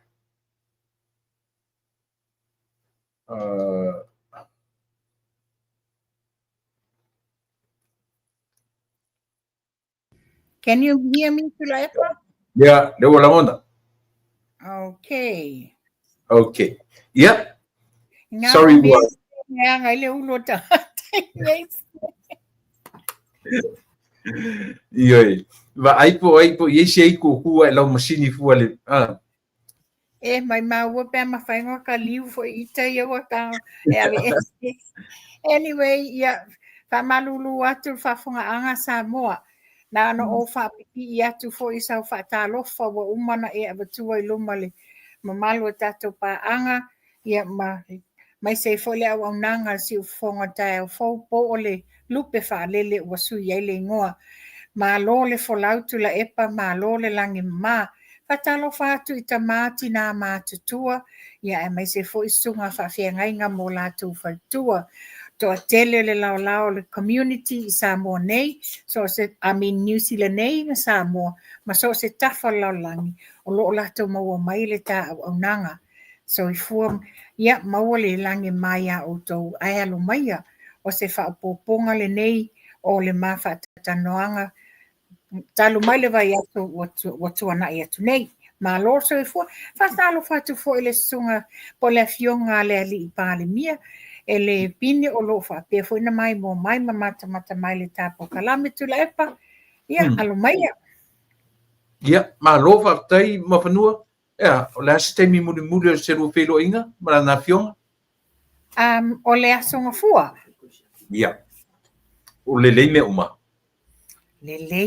tu la epa pe foi no fu ya tu e se le sangi fio le fionga le li pa le mia taimi o e asi atu tala noa fia ia o te ranga fia fo le na ia i tātou uma ia le ia o pai masui o tā ua po kalami e asi atu i lana fionga le li pale mia ia whape fo i ona wha tala noa ai ma moli mai ona lo whaanga ia mo o le fia ma whaanga e tia o le loto le o atu o le sangi mai tala noa mai wha soa mai ai tātou ia tu langa na tu la epa malo o tele ia fono tanga na o fatino ine tono ni sila ale fionga le parmia ia manisi o tai nane fo ia le tai men malo Israel sui parmia le sui minister o le vai fafo e po le dale vangana Israel o le deputy minister o le foreign affairs malo Israel ia male konsula le malo Israel nei tono ni sila Luas furus korsipia o fa mai Israel o se ava no le lei mo tatu tangata te vai seu tala banga E sele mata utia. Be fo na o lea te whamanatu atu pese tu lo le fionga le li pale mia. I. Ui o lo whaata o to lia ia I mai o tino. Mm. Ai le o nofo hai le fionga le li pale mia. Wa maua lea lao a. E Yeah. mawhai eno na ia sa ilia ni mea e manu ia ai si o tātou atu nuu I Samoa. Ai mai se tangata nuu Samoa o lo whaapea o nā mau I te tono New Zealand. E leo se manuia la na o mātou I nei New Zealand. A le manuia o whaasafua so se Samoa. Ia mana tua fo I tula epa. Taimi o mau o tātou nei whafo. Tātou te susu e lawa tātou whamalama ma te tilanga I sio tātou atu nuu. O a whalawe, o a me tutupu, e le mawhaina tātou tu ua le lafo le tupi. Pe o le mea le e toa I foilo puro te tulo le fionga le li panemia. O le whataita inga le leia o le taalonga lea le toa Samoa I nei, le sa whaia nei I Queensland, le Suncorp Stadium. Ma ai iai la mai moa to tele le atunu. E whaate ia le to tele o lalangi. I le to a tele o le supporters a le au Samoa. Yeah. Na whaila tala mato ainga no mato mata ina talonga. Tanga iai le tele o fuka Samoa I ta sisi mai te tono talonga. O I nailo ai le to a tele o Samoa le fafo. Yeah, moni. O le fianga foi la le nā. O le to a tele le fafo. O le manuia foi le nā le sa sa atu te tono si o tātou atu nuu. Moni. O tangana I aitula epa. Na tū la I mai loa nei le ainga fast. Ese le maeu. O le amana ia. Ma le whaataua ina. O le sao o tātou Samoa diasporas. E lena o Samoa lai te tono o Samoa. Mana tua fio tau sanga sa tātou whitai, ma loto tinga, I la fonga sa whai mai e tula epa anga I a tātou. O tātou nei lei whafo, o tātou tangata tāwha whao vale, e le mau e se manuia. Ai sa ngā nai lalo, sa ngā lilo I lalo, le te leo le manuia, ta mau ainga o Samoa le develop I tātou tupe whaamomoli le avatu te tono o Samoa. Yeah. Tūlanga na iai, le lai le winga leo lau tala, le te whātu pia, o le afionga le li pale mia, langa mia le lei. Ia tanga iai, o le whata otolia I ngase o tino, ai le mawhaina no fuai. Whilst he's here, he's got that opportunity to meet up with these people. In fact, foila, o tangata nei, e wala au mai e fia whailoa I le fionga le li pale mia. Ia o le tu ua I le fionga le li pale mia, le nei ava no wha auro. Sa ili ai se manuia lau tele, mōlo nā tanu, o le tai le leili nā. Ia, e pe o whono tanga I le fu tatu wa ele sau ele observa I lungo lana. Le fu sau fai mai ua Prime Minister was advised no official meetings. O le fesili lana officially sa whai atoi lau post. And reportedly advised by whom?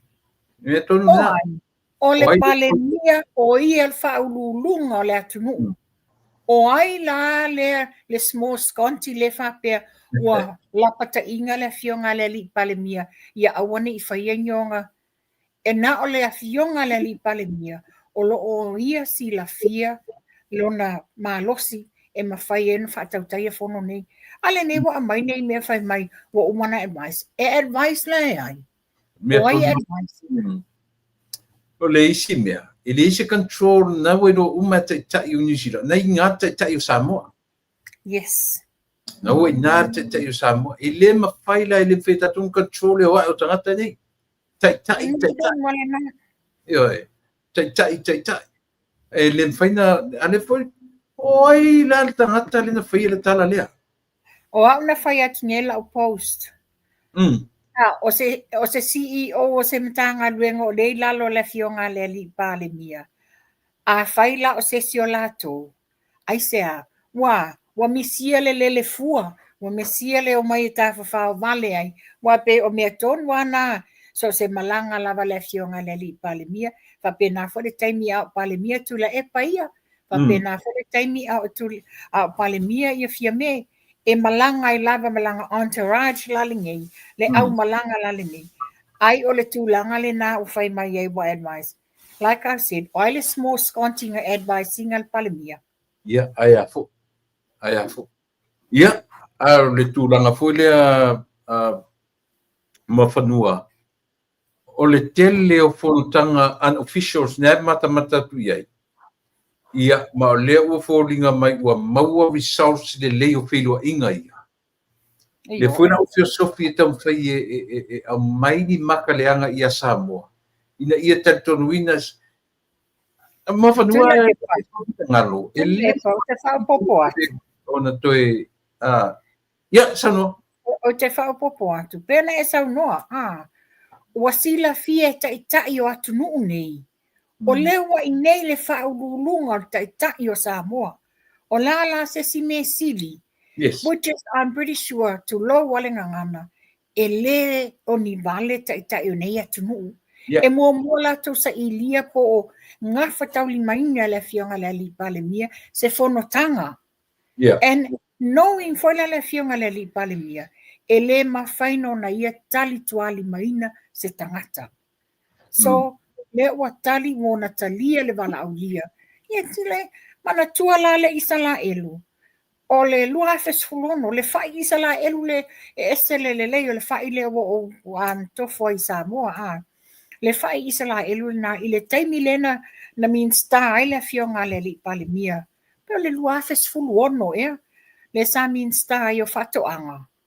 Lena malanga isa la elu, avatu ai le whai le isa la elu. O mantua foi, o le whatu lea o le fionga le li palemia, o le atina e ina o le lau ele o Samoa whatoanga. Ia e mana ia fo I ola na fua whaatatau le ua whai I le lua se fulu skola sipi le mai Israelu. Se fulu mo tumua, se fulu mo le moto sa la whai. Ina ia o ina ia alo ma whanau I le awala e whaale leia ma whatoa I nai whatoanga. Awala le tātou manu lau tīlea o le toe fo I Samoa le mesa iai. Sa ave I fafo le tātou talo, o le whai, o le popo, o le koko. Le la ua toe whangu mai ia alanga oa ia ina ia toe whaale leia ta mau a ingo Samoa. Ma awani I tātou toe mau le tūlanga lea o le ola whaalango lango I mea mai atunu I fafo. Anai, mawhanua. Se temi tātou pa I mai meia. Ua te tau o na sila Samoa I se whainga tā ofi e mea. Ora observa. Nā tātou pe pesia. Mwha pe observa. Nei se mea whai e iai. Nā tātou pe pesia e reo ngari lea. Nā tātou pe pesia. Ana le toi apa nei foi la fa foi le mea. On whano noanga nā o le loto na iai la tu se e vanga nā si e li isi I o na tau mawhaia. E tai. A o tangata I e tonu. O le tele ina anga I atu iai le mawhau o tangata ia. A o whawhawhau mai le li pare mia le tā. Ua ta tau ia Samoa. Then we have to do something to put a stop to it. I mea ia. Io e. O te tali tonu tula e. O te tali tonu. Ia, sano mai. Whaina whai e tuila e pali mele I a tātou tamai mea ta loka, tamai mea loka, tamai mea. O le tue ngā mea fo nā e whai e tātou, lana a whai o lena na whai e lumo tangata le mele. E whai fo I la tātou, whapena fo I o na whai e tātou le kiwa ni mele. Ia, sano ia. O te tali tonu tula e pa. O lo o mai ma whaafonga mai le fionga le li pale mia. O te tali tonu foi. Ua iai, whamaunia foi la na fionga. Ua avea le nei whawa I aso o lea sa whata o tolia ia. Ua nofo ai la ia le nofo ai o tātou I whafo. Ia, maria. Ua na I tonu I Samoa. Ua ia sila fia ai la, le tele o le whaafitauli, le he whea ngai ma tātou nei whafo le ua nofo ia le nofoa lea o tātou, mata ato anga i Samoa, mai lo ai le tele o le whaafitauli le iai. E o loo manino tūlanga lea, mana tua foi, o le pela o le tūlanga lea le ungali i lea. Pea foi lima mai e wha foi nisi mea tutu a lava sa abatu anga le ungali i lea. Ai panga lea, ono lea, sa ese le taita inga le komisina leo sa iai. O lea lava abatu mata o fiofi mamau e ia. Ai o anu e tolo pulo mo whawhitai foi le tamali i. Leo e tofi e acting commissioner le taimi le nei, mo se vai taimi se isa ili se si komisina fou. O lea ua mawhaina tatala le tofa, wa e sa le mawhaina i to inga tūlanga. I le taimi te inga komisina le na ye mua. Ia tangai foi oi, ia la avangi eila matangi foi ia la fionga le li palemia, ma le fale tua wa ele. O fea ua fai ia ina tangi. O fea ua fai ia. Tūlanga la lea, tali peno fai, tali tono lo mai mo mai lana fionga le li palemia. I le whainga tāle fea ngai matātou i whafo. I le nustepa lea, lea la whata otolia le ngase le palemia i nei. Awa waila i la fonga matustusinga pepelo ie au mai ele Samoa Observer. Ia, tūlanga le iai nei. Wa tatau fo ina whata atia se a la fua. Po se tūlanga fongo. E pui ai lato i ngā mea whape nei. Ona wa sasao mai lava le tūlanga o le mawhauwhau. Ma le a mai ani tala sao o le whaafafonga le atunu. Ia ai e whawhetaila i a tātou po kalami. Pei o le tautaniae, o le Radio Samoa, o le siufonga tai au fou, po le lupe whalele, whapea fo le sunga i a tapuala malana po kalami. O tātou po kalami le nei, o le tātou te laulili wina ai le tele o mea, o loo whaanunumi mai Samoa, inu spepa nei. Ia e laiti lava nei vaenga whaasalalau, o loo lato au mai ele ami o tonu i Samoa, pei o le talamua, pei o le Samoa Entertainment ia leilua ami, ameseni. E laiti lava lato o loo whaia mai ele ami o tonu.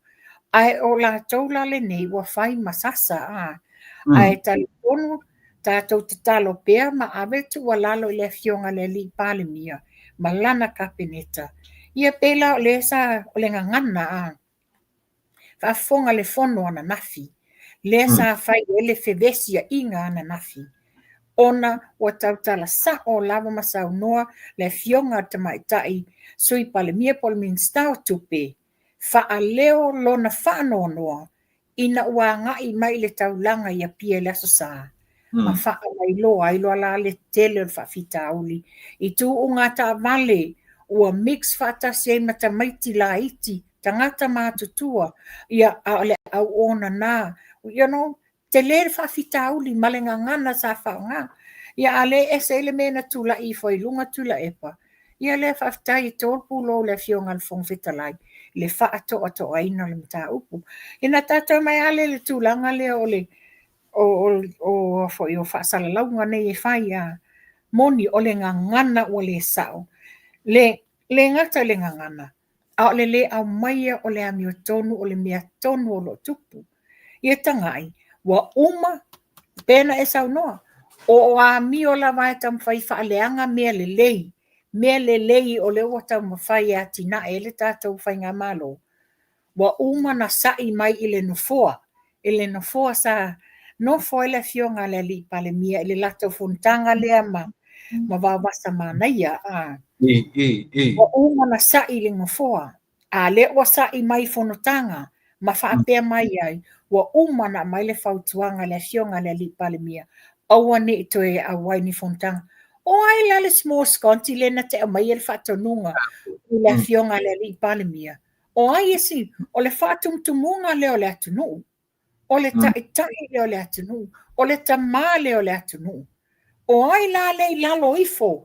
Ua whaia mai le whatonunga i lunga. E le tatau na toe a wai le fionga le li palemia ini fonotanga. Le winga tonu ana artala. Leanga afa pena le whai o tatu tala newspaper lea. Ai le se whainga whai iai. tau te pepese lea. Ana tātou, na winga rau tara lea, mele ngāri i lea whai whātaitainga. Na matua i oe, le whiwhia umana tunu, le mawhau. Le mawhau ngutu.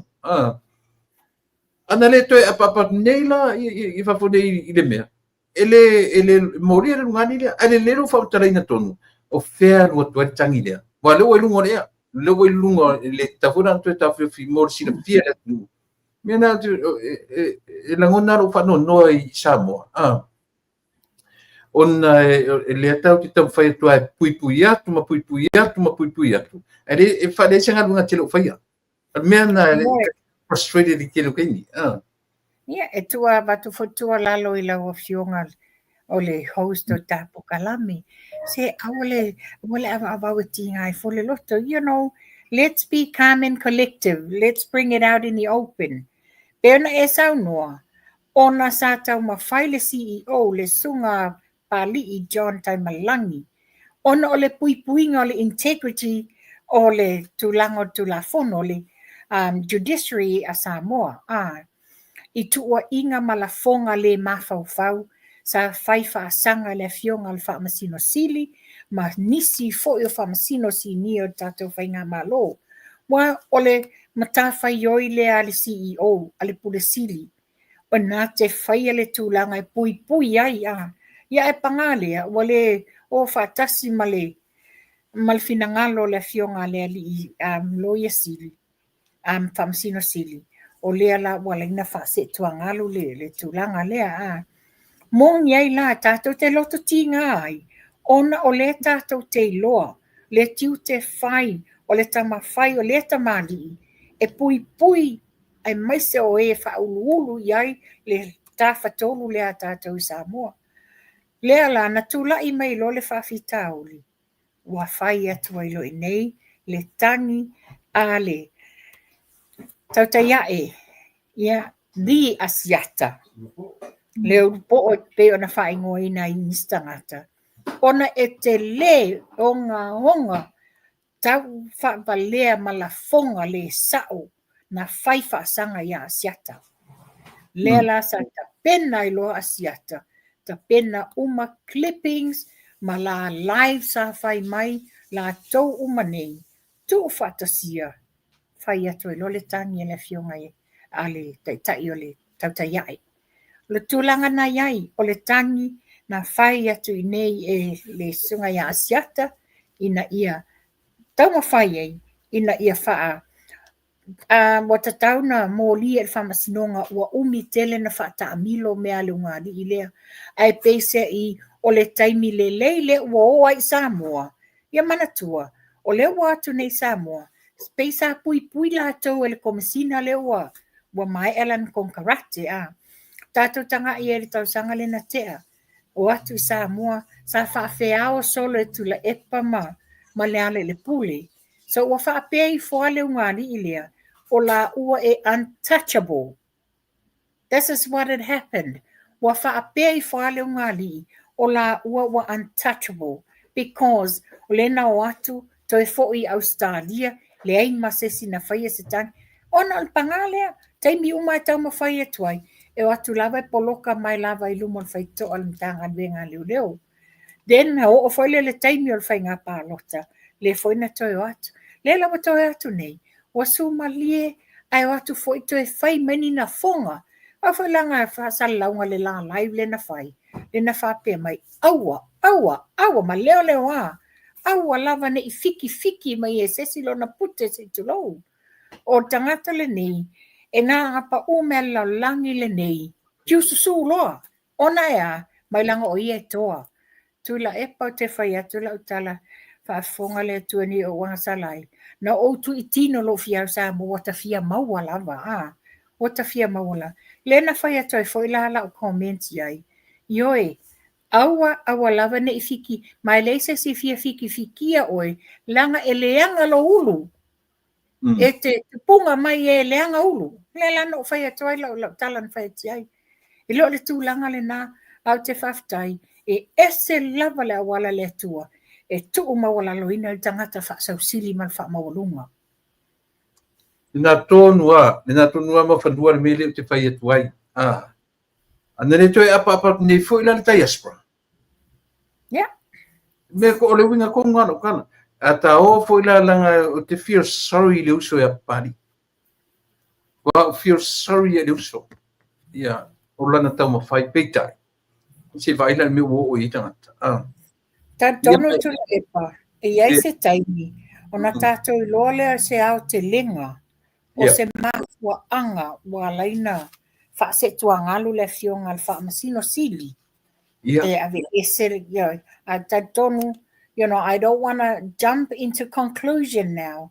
Se I tātou sa ilia pe ye se mafua anga alanga tata wa laina tupu le tulanga ai o le mea nai ai e te whawhetai. Pau ala o whautuanga watu taimi nei tula e pa ele whafonga anga Samoa.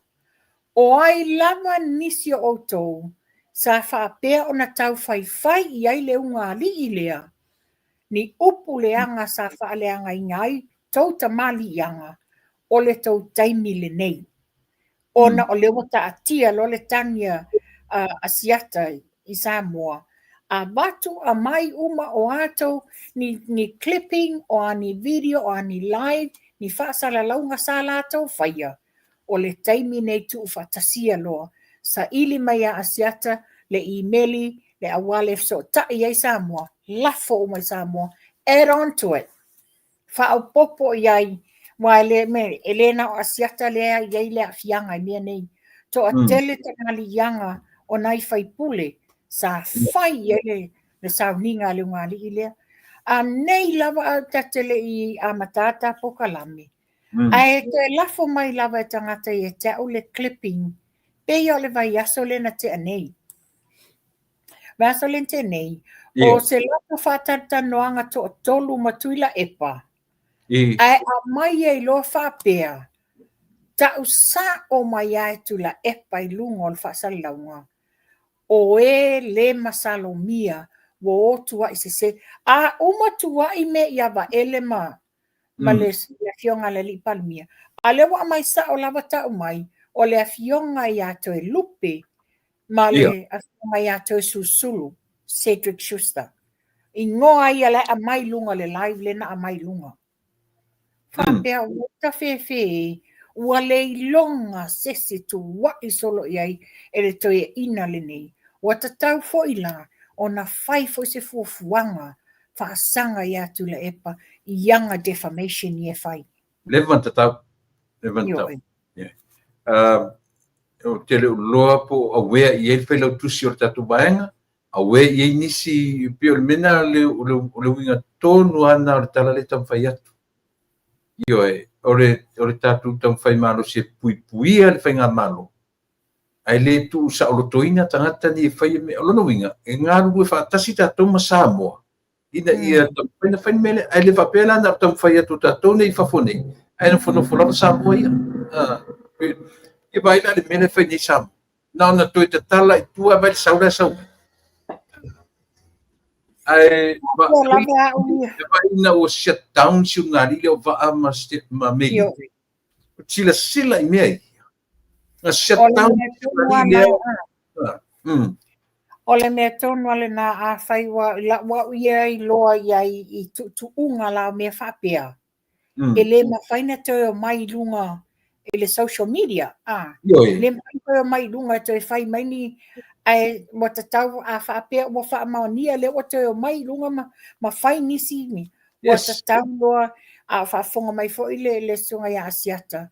I lana lo ia e ave la se tua lalo I Samoa. Wa longa ia tu unga la sa fai ai le I confiscatinga la tus folau mo pepa malanga o ai inga uma ia moni ai sa fa sa ina ia papa va ama ma mailing ia sa fa sa fo ia king fai popo sa fa sa fo ia fo ia fiu le tamo le ele o tu unga uma nei ia me karsia ia ngala tatu por kalame ni tu dei tu ai wa le la pa na le pisa le ngali le angale ko apa ku fo ia ka ku fa fongi ele fai ise faina anyway ia pe pa ia tu la epa Ua te le swinga ma ua te le fo'i se la asanga. Ina ua lu pese le komesina le na iai mua. Kilo. O ina le mo tato wa ai le te le swinga le wa iai nei. It's never too late to bring him back. I look around. Tātou whātali se ia tātou maua pēr le loto ono sai. Tātou ia tau manga. Ai o ia le tūlanga le nā. E o lava ia le tūlanga le nā. Le lema whai e ngiko masinga. Lai aka ko inga no kule pa a. Te vai le lema whai ngiko inga o mea le anga ngi. Ia mani tua whai le tūlanga le stamo asiata. O le alert, o le na whai le komesina. Wa nofo tu ulunga le alert. Tau nu ulo asiata. Loka lo. E loka la i le ale anga sala asiata. Se mama nula ana latu ne asiata samo. Loka al komesina le se me whai e iai a. A o lea la whawhetai. Ana le alu ese ne le komesina lea. E le ma whai na sao le morianga o le ungari i lea. E ke makau lia fwska mo king whaipo. O mafua anga nga mori e whai metu le pa anga la kuai ala ku file mu waru vai le mari o ki nga e nga la kuai. E ua le ratu pu e ata ma pie a. Nga ringa pu e leo. Ni minga utan. Pena whaila ni sa ilinga leo mawai ia ni me kau defamation a. Pena nga koleki aku ni videos mangi me whapenga king whaipopo. Mo te vai me whapena. Nga ka fia king whaipopo apply male criminal life law. Aru ele lavangi me foi e pai ese tangi leo pe on mele ka lo ka penga ngi vai kai. Ia mantua foi le maua mai le sunga ia asiata. Ina ua avatu le tangi asiata ai. Whapea mai la au small sconti le matanga luenga le luma whapea. E le lava ni maulanga o afoio o live ma tala iena la lafo. E le oni mea na whai mai sa mo o mea le na whai fafo. Ia le alo na esesenga. O le alo na esesenga. Whawhewhia na loka ia fiu. Le tamale ele. O mea na whai New Zealand. Whawhewhia na loka ia tala paunga. O mea na whai Australia. Whawhewhia na loka ia King Whaipopo. O mea na whai mai fo i Australia. So, you know, me siri whawhetai. Lo o iai ala tu la fono. O lea wali po ke le ngari i lea. Lalo le nā whawhonga mai Samoa. A whawhonga mai le mamalua Samoa. Po o oe o se whai pule po wa mo o i whale tu i whai whi au mo lato whantua wa o iai. E mafo pauta. Ioi. A whawhonga mai whai au na te tofi le atua. Yeah. O le tātou taimi le nei. Ua ala ta wale tā le tua le vale. Whaatonu ai. Ia awane toi whai ele nei le ma whau. Ia.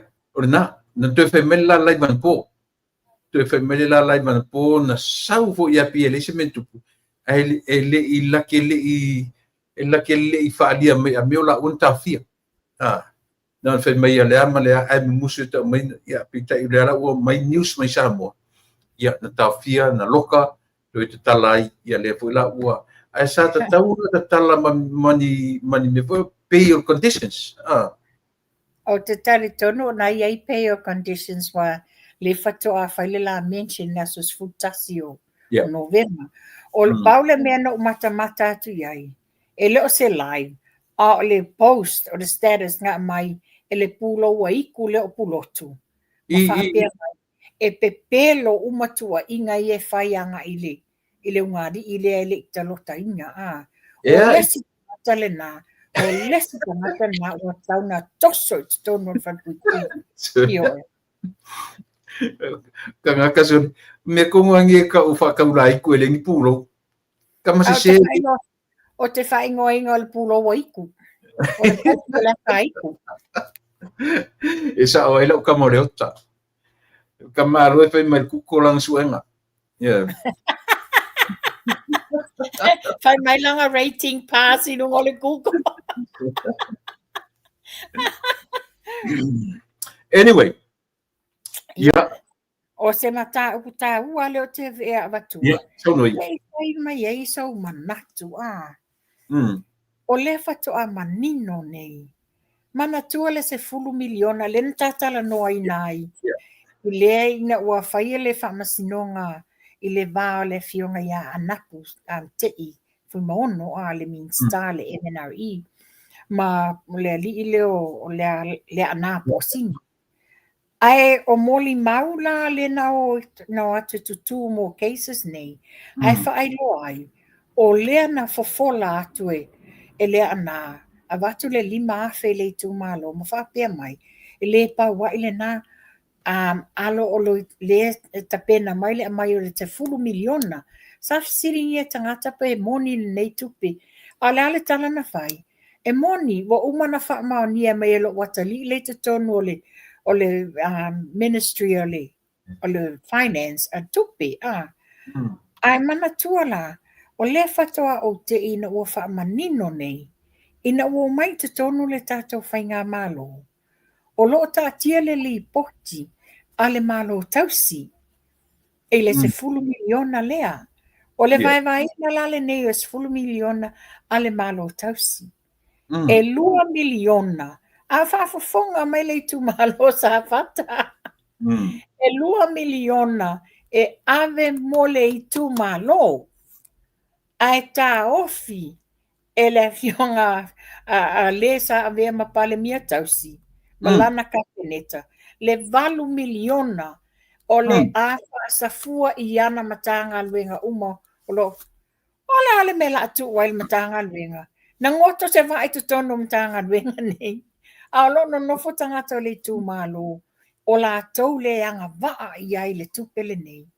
Ia whawhetai le lufi ina o mea le e le fionga le li pale mia malana ka peneta. Le ana whai ele fofuanga. Ave sa o le tupe i le tu malo. Ai o angele le fionga a pale mia, sui pale mia, e talo le fono. Ma le itu malo e a mai le tō whā le itu malo. Whapea fōi ma le komisina New Zealand. Ina ia whaafonga toa lau pule. Ia o pēna sau noa fōi le fionga le li pale mia. Ia o mai le itu malo ese fōi le lātou tō whā. Ese fōi. Ia le mena na o iai. Se mamanu e te le ni fi ese sia inga. Te le ni fi naunga. Te le ni whawhita uli alia e mai. Pe ana whapea. Tau atu me tātou whainga malo. E leo ni tangata mamai. E atu lo whai le fufuanga lea, le li poti lea, a le malo tausi. Ora tūlanga na, whapea oita whewhe. Mamanu e o sa mo e nisi. Ia manatua, o loto ti ngā tangata le tu malo. Lo loto ti ngā tangata le tu malo i le waa le nei. A le nei e le loa mai. Fufuanga le malo tausi le. Whawhetai le lātou le whasoina tupe. Sorry. Ai se mea whaia ina le whei o le tala tupe le nei. Ioi. Ke loana watu e tala tupe le vai ina. Le lua winga sole e vevesi eli ku maroma pisa ele mea. Le winga tonu ana la tala tuila epa. O hau e te whawhetai le fionga le li pale mia. Malana ka peneta. Ona o le whai o le ani o tonu. E le i whaapea o le lua o se 10 miliona neina mai e benefitai ia ni matanga duenga mantangata whainga duenga le malo. O le tupe e watu sa o e New Zealand mo le tūlanga lea. A lewa watu e se le fuafuanga na tau mawhai i ele malo tausi. Te whewheri whainga mama ri malanga vaenga. Ai mata uti. E whai o papa stui a mi o mama me. O papa stui mama mia sole kwa ia pau se me whaia ina te pasi o tala tupe.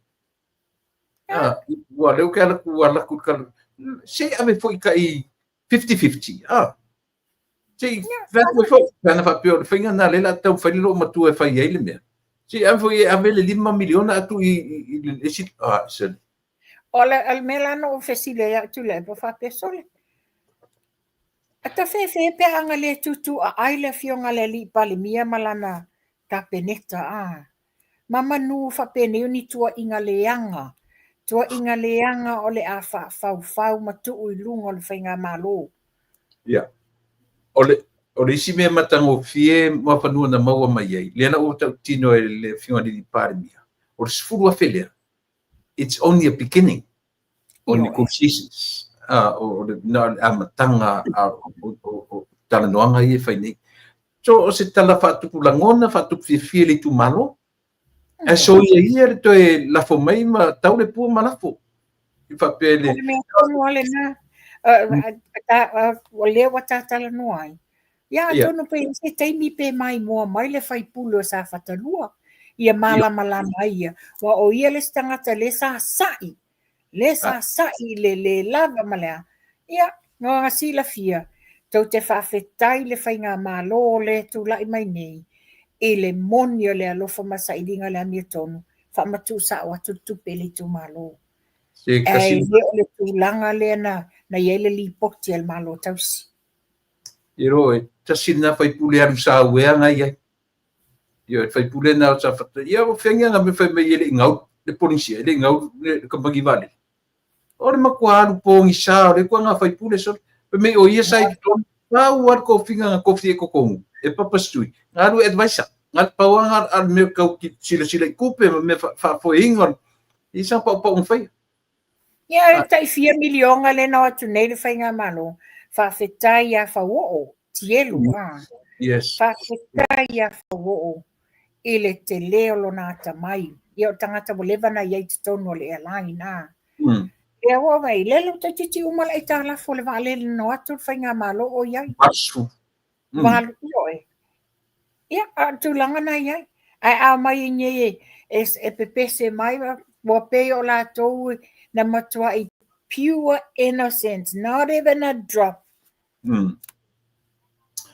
Pasia tala tupe na po pa leo tolo por fono until Tuesday, the 16th of December. Yes. La so langona. Ua o te nufa o mafau se fianga o ili tai o le malo. Ma le mawhai e lana kabineta o na handlinga. Ai mestasi le mea whinta o le pasio tala tupe. Ia tanga ia na po tula epa. I. Oi tō lo upulo le fionga al fonga fetalai.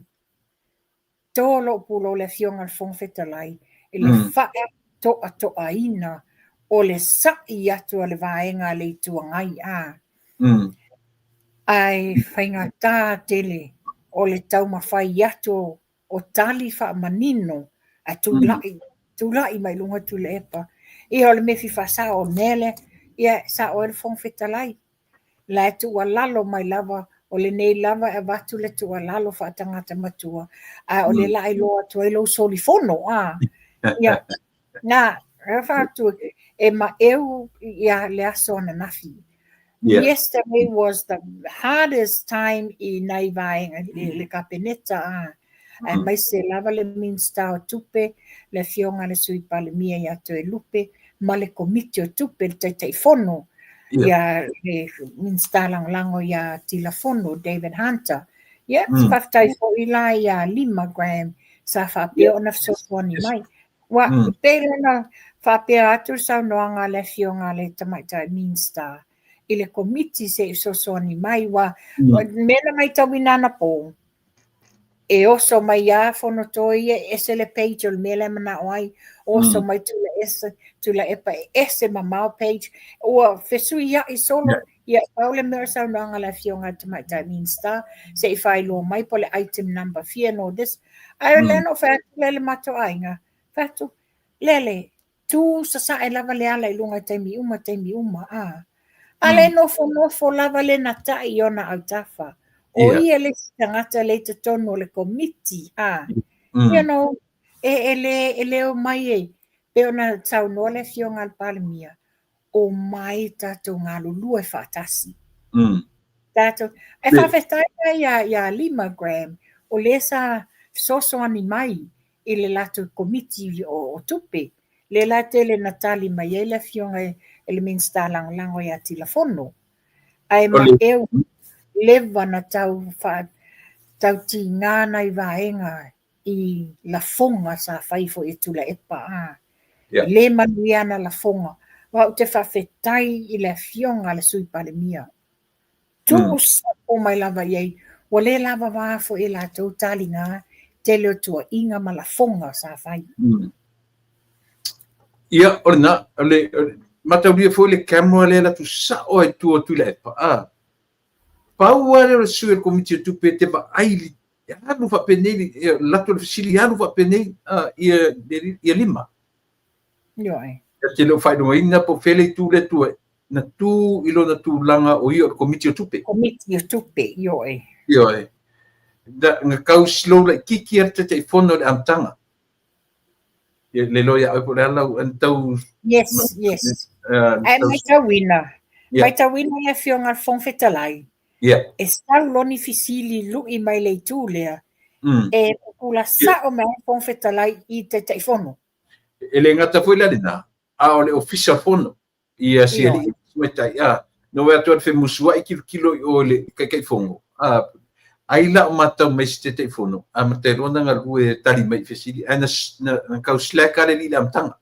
Ia mantua foi tula epa. Te ona uta noa iana pol mata o matamatanga le whapasi e ngantala tupe whatu. Whengo fia na tali mai lima. Ona o tamata wa masani wa lewang lue. O ia le sa lue sa whaila tusi o fono. Lana te loa tu te whai. Mai whengo fia na nei loa le vaenga su e ieri tala tupe le mana o mia. Ai mantua foi la. Tu aia la lima. A beno whai atu. Ia lena tai le nofo tonu ai au tafo. Ia se kau effort. Le ai mase minoi e whai se tala. A o lese o vaenga uma le tātou komiti. Le komiti o tupe.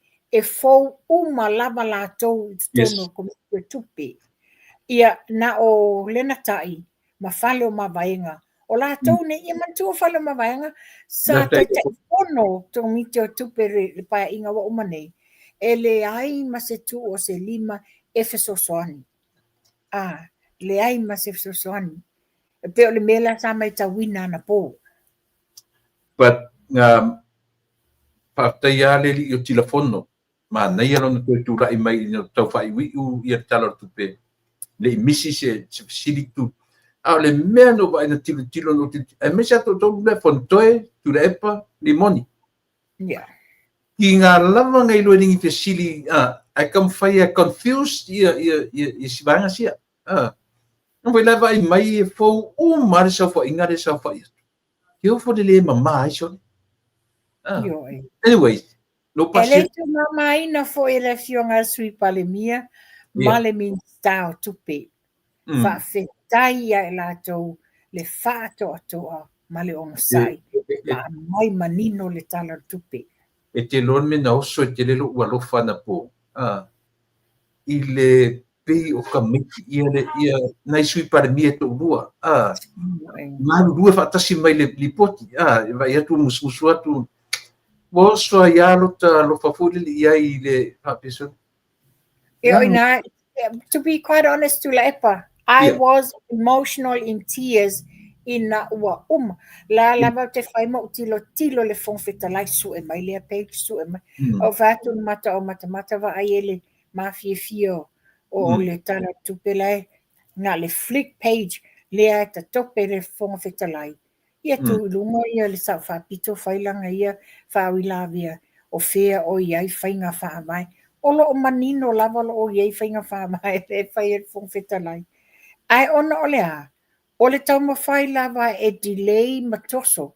Sa o le sau noanga le fong fetalai. O le tau ese mai maa la fua o fesili tō sao. O le umi ele na tau to soa I tua le tātou mta upu a le. O le mapoponga fo le tupa I o tangata ni. E mesi atangati ua lewa I tonu panmene. I le o mai e whaise mea ia malama atoa le atu man panmene atum whaia mai whaamatala mai what they know. Le ale mea la tu te loa mane ia whapea tuai le atu nuu. A mea le amare ia umatanga le so na philosophy. A wei manuia le ala le simea. Pa sia tala tupe ia. Tātou te tātou te whaasoi o tātou whaalongona i le taimina tupu i le Yeah. mea a. Ai e maua le loto whaafetai vi ia i le atua i lona alofa malonganga lei. Na so longa le lei uma fuafuanga a le tātou whainga malo o mai se le sui pale mia malana ka peneta. Ia, o le tūlanga o le lopo wa e tau ane ai, Yeah. I whasala leo wa mai niso le ia. Leo tapento ilo le sui o whasale le anga le fionga mangele, to e ave tualantangi. Whapea whia le. Leo whaleari li lua, whaleari li mua, na pola to ilo madidi umala ua paule mena o mai e whamsinonga. Ele o tau whamsinonga. Yes, ona o te artaimi. O te artaimi sa tau eina. O le whapea mai. O lo whapea mai. O e iai e process or procedures I mea whapea nei. E le mawhaina ana o atu tū whapea o maridi. E iai forms e o atu ia councils ia lo ia tutu mo I lātou. A whatu ai le tala le statement o le ale mafua anga. O na paule mele wa interest ia le ofisa o whamasinonga. O ani soli ngā tū la fono na whaia I le taimi lea. E ta taula le na watu. O au e whate ia au ina ua a maile tangi a mangele se kati. Ua toi whaui I tua. Ai le na oia. Matauri na whaifoi ia le counter su ai foi. Ia le sauna o mangele ai lo avenga I kua. So o mea ia wa uma foi me fole le ka kuva ai le whapalengi inga. Ia wa uma kai me whapalengi wa ruka o kofuma le rola paran ma fu isi mea ia. Ai oi. Ia pāua le mea ia tālo sia. La wa manatu le totas. Tālo sia ia mai e te ena le fong le afo I whamasinonga. Le mwhaina ave tua e whaawau whamasinonga. Whaawau whamasinonga. If it's what they na whapea mai, o le mea o lo ilo ina le ofisa o whamasinonga. E iai process e whaanga. A le whatua le na tolo mai le vai aso lentia. La mana le longo le ofisa o whamasinonga. A le o ina wawala awina le so ai whapea mai. O le o mali lia ave tua. So wa waste ai le taimi o whamasinonga o lo o tele lato cases whanga solo. A ole nei wa on hold uma le tele o whamasinonga. Se I wha mua whamasinonga o le whainga pālota. O le si mea lea tupa e kaun kilo ele fiunga le di pare bia mat ka whainga malole o ke mingi. Kaun whaise pai fo mea ia. Mana tua le whai le pālota le whainga. Nga whai mea I o su a le whai le pālota. Nolo kala mana e ngata ina.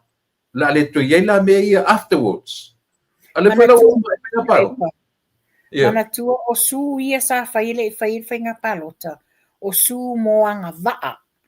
Moanga waa pe e anga waa e alu whainga pālota. Ai muli e la su o bribery and treating and all that. Lela iei nei la cases ia. Ia, le winga re tala o tatau na whaise whainga ngei mea. Wale la mea ngaringa e whakangisi a koe kalaipu.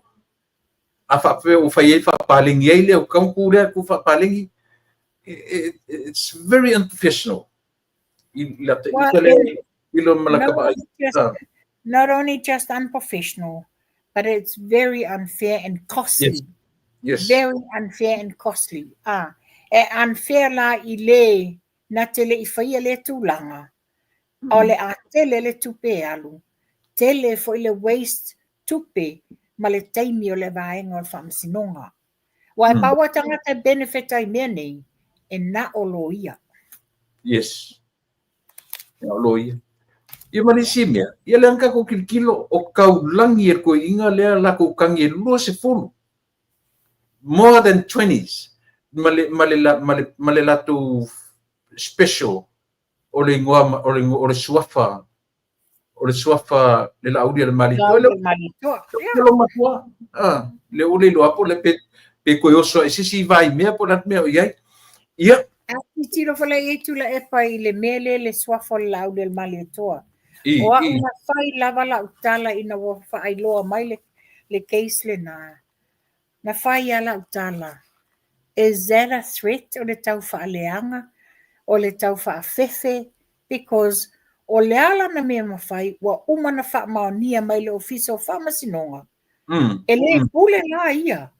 Na mea wa koe ai tongi mai le fo aina ia. O ngā wa umana manino na mai tonu o whamasinonga.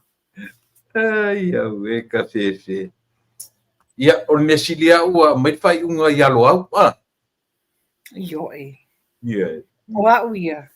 E panga lea le afo le loto tu wa lalo le fionga al fonfetalai.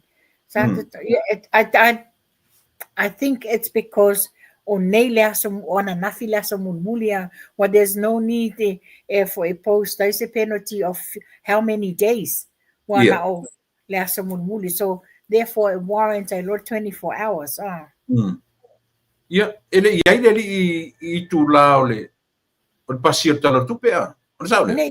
Because he has to leave.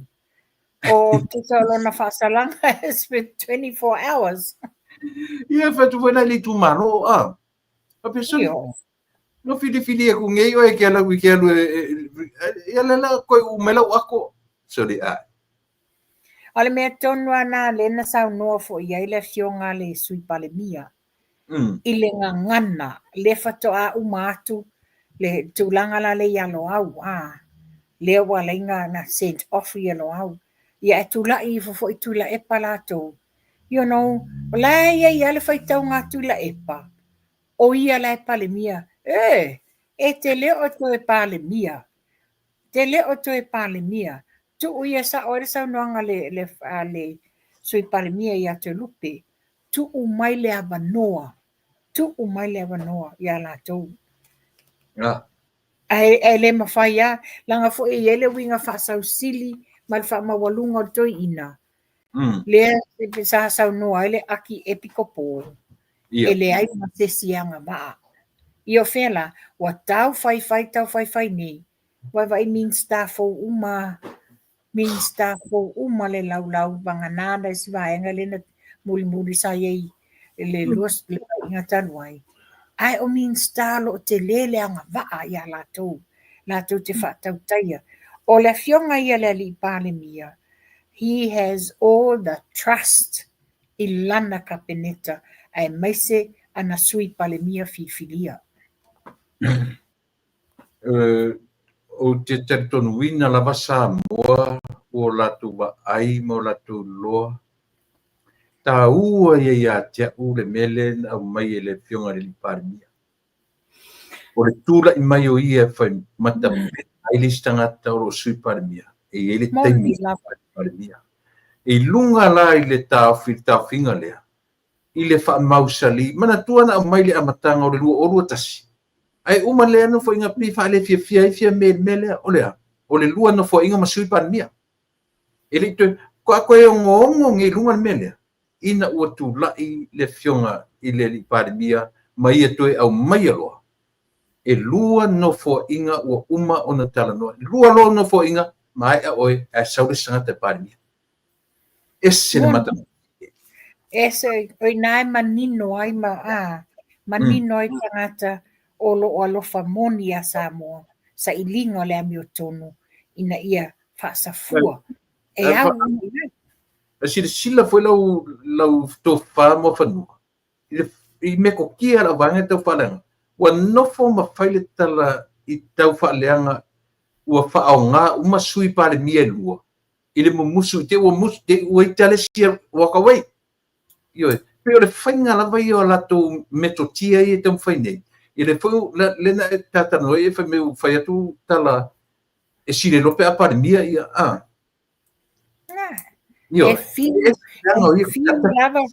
E fiu lava le ti Apollo e taula lava. Ai wa mausali yaa o le ainga fast. Mausali yaa o le ainga fast. Pe ona sa no le fianga le li pale mia. Tātou te le ele o tau yaini ava no o ni whiwha tuli Yeah. What do you mean? Le o tau ese ava no o ni Ia fi ese inga ai se mea whaapea ona mamoli mai I luma tala noa soa le pule ma maua se vai fofo Lato te leto e fia maua le mea le sa whai le paia inga le wa umanei le na lai ma fua ona male pelepe o le tau mui solo ai fofola mai luma mea o mea na tangata malama. Mena o whai o au e tolo o pulo o te whaftai e le whaato whala inga e le fionga le li pale mia I lana filifilinga o lana kapeneta e maise ana sui pale mia e lua. E whaate ia ai tu la epa mafia me ona ele I tupu mua. E tanga I whaila iai, le ale tūlanga iai o le pale mia lo na valu la fionga le lau le mali etoa. O se taimi mua lea I se tape nanga o le whaatautonga tele le na whai I le gym lea. O se taimi mua fo lea ua tatala le wanoa I le mamalu o le atunuu ai maise tātou nei diaspora si atu I whafo O le taimi mua fo la le nei ua lua ai a sui pale mia. Le fo la ana a mai manino lana na fionga mafuanga ona o le taimi leo le pae inga sfofitu. Le na malanga ai le fionga le fongfetalai a pali I fontanga I fafo. Malanga ai fo ia le sui le sui fongfetalai. Le na temporary sui fongfetalai ai le ngā matua ia. Manai, ole mea le tilo le lei ai. Ua tatau ke lo fu kauma ke ia sa mole mea. So se taimi atu la ia tu le epa. O lona mentality, o lona mafofau, o ia tangata pito sili no nei loa I tutonu o pale mene ato. Kausia I o whalongono mai. Tausia I o whalongono mai. Ia titina ai le tua inga langona wha maua lunga lea. Once I speak, everyone's supposed to listen. O lona mafofau ngare na. A o fo ila ina wha toso mama. Yo na fo ila ngona. E tau whapena fo. E tau whapena fo ila ngona o tangata nei. La ko te dominatinga mafaufaunga o parmene inai tangata fo, inai tangata tuai, po ila tuai ngala ngona o tauna vese. E le manui ai se atunu.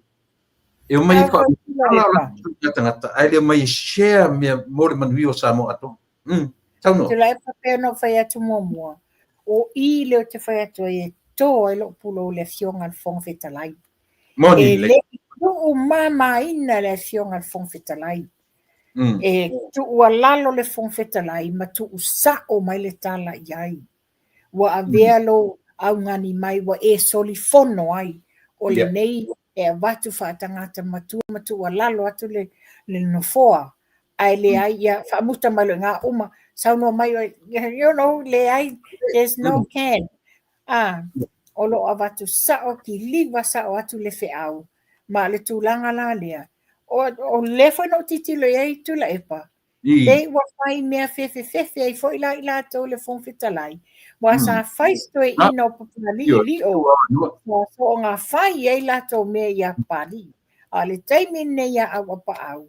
Le ai o avatu sao mai lava le tala. Ma mai le fai unga. Mane. Ia, o la umta mulin ta tia tuele na ia o e le tulanga o le se furu ma le fa toa o Samoa na lave ia nisi lungo le vasa. Ia esto se furu ma le iwa I lato se va na fatia po se va na fa le tonu lungo le vasa. Ia ma lave ia nisi o li Samoa to se furu ma fa. Le lau tau whai pia tōra o lau o tō lato suafa. Ai e a fia ina te mai tila ai te tō lua tō sui valea. Ia o le sunga ia Willie Croy o sa Nele Tuilangi a Pineru Urima o Eiko Mene Tangaloa e Verona Matafeo, John Mark Tauili o Pale Tofaiono o Toe Tunia Tongatuki, whaamotu pu le tiu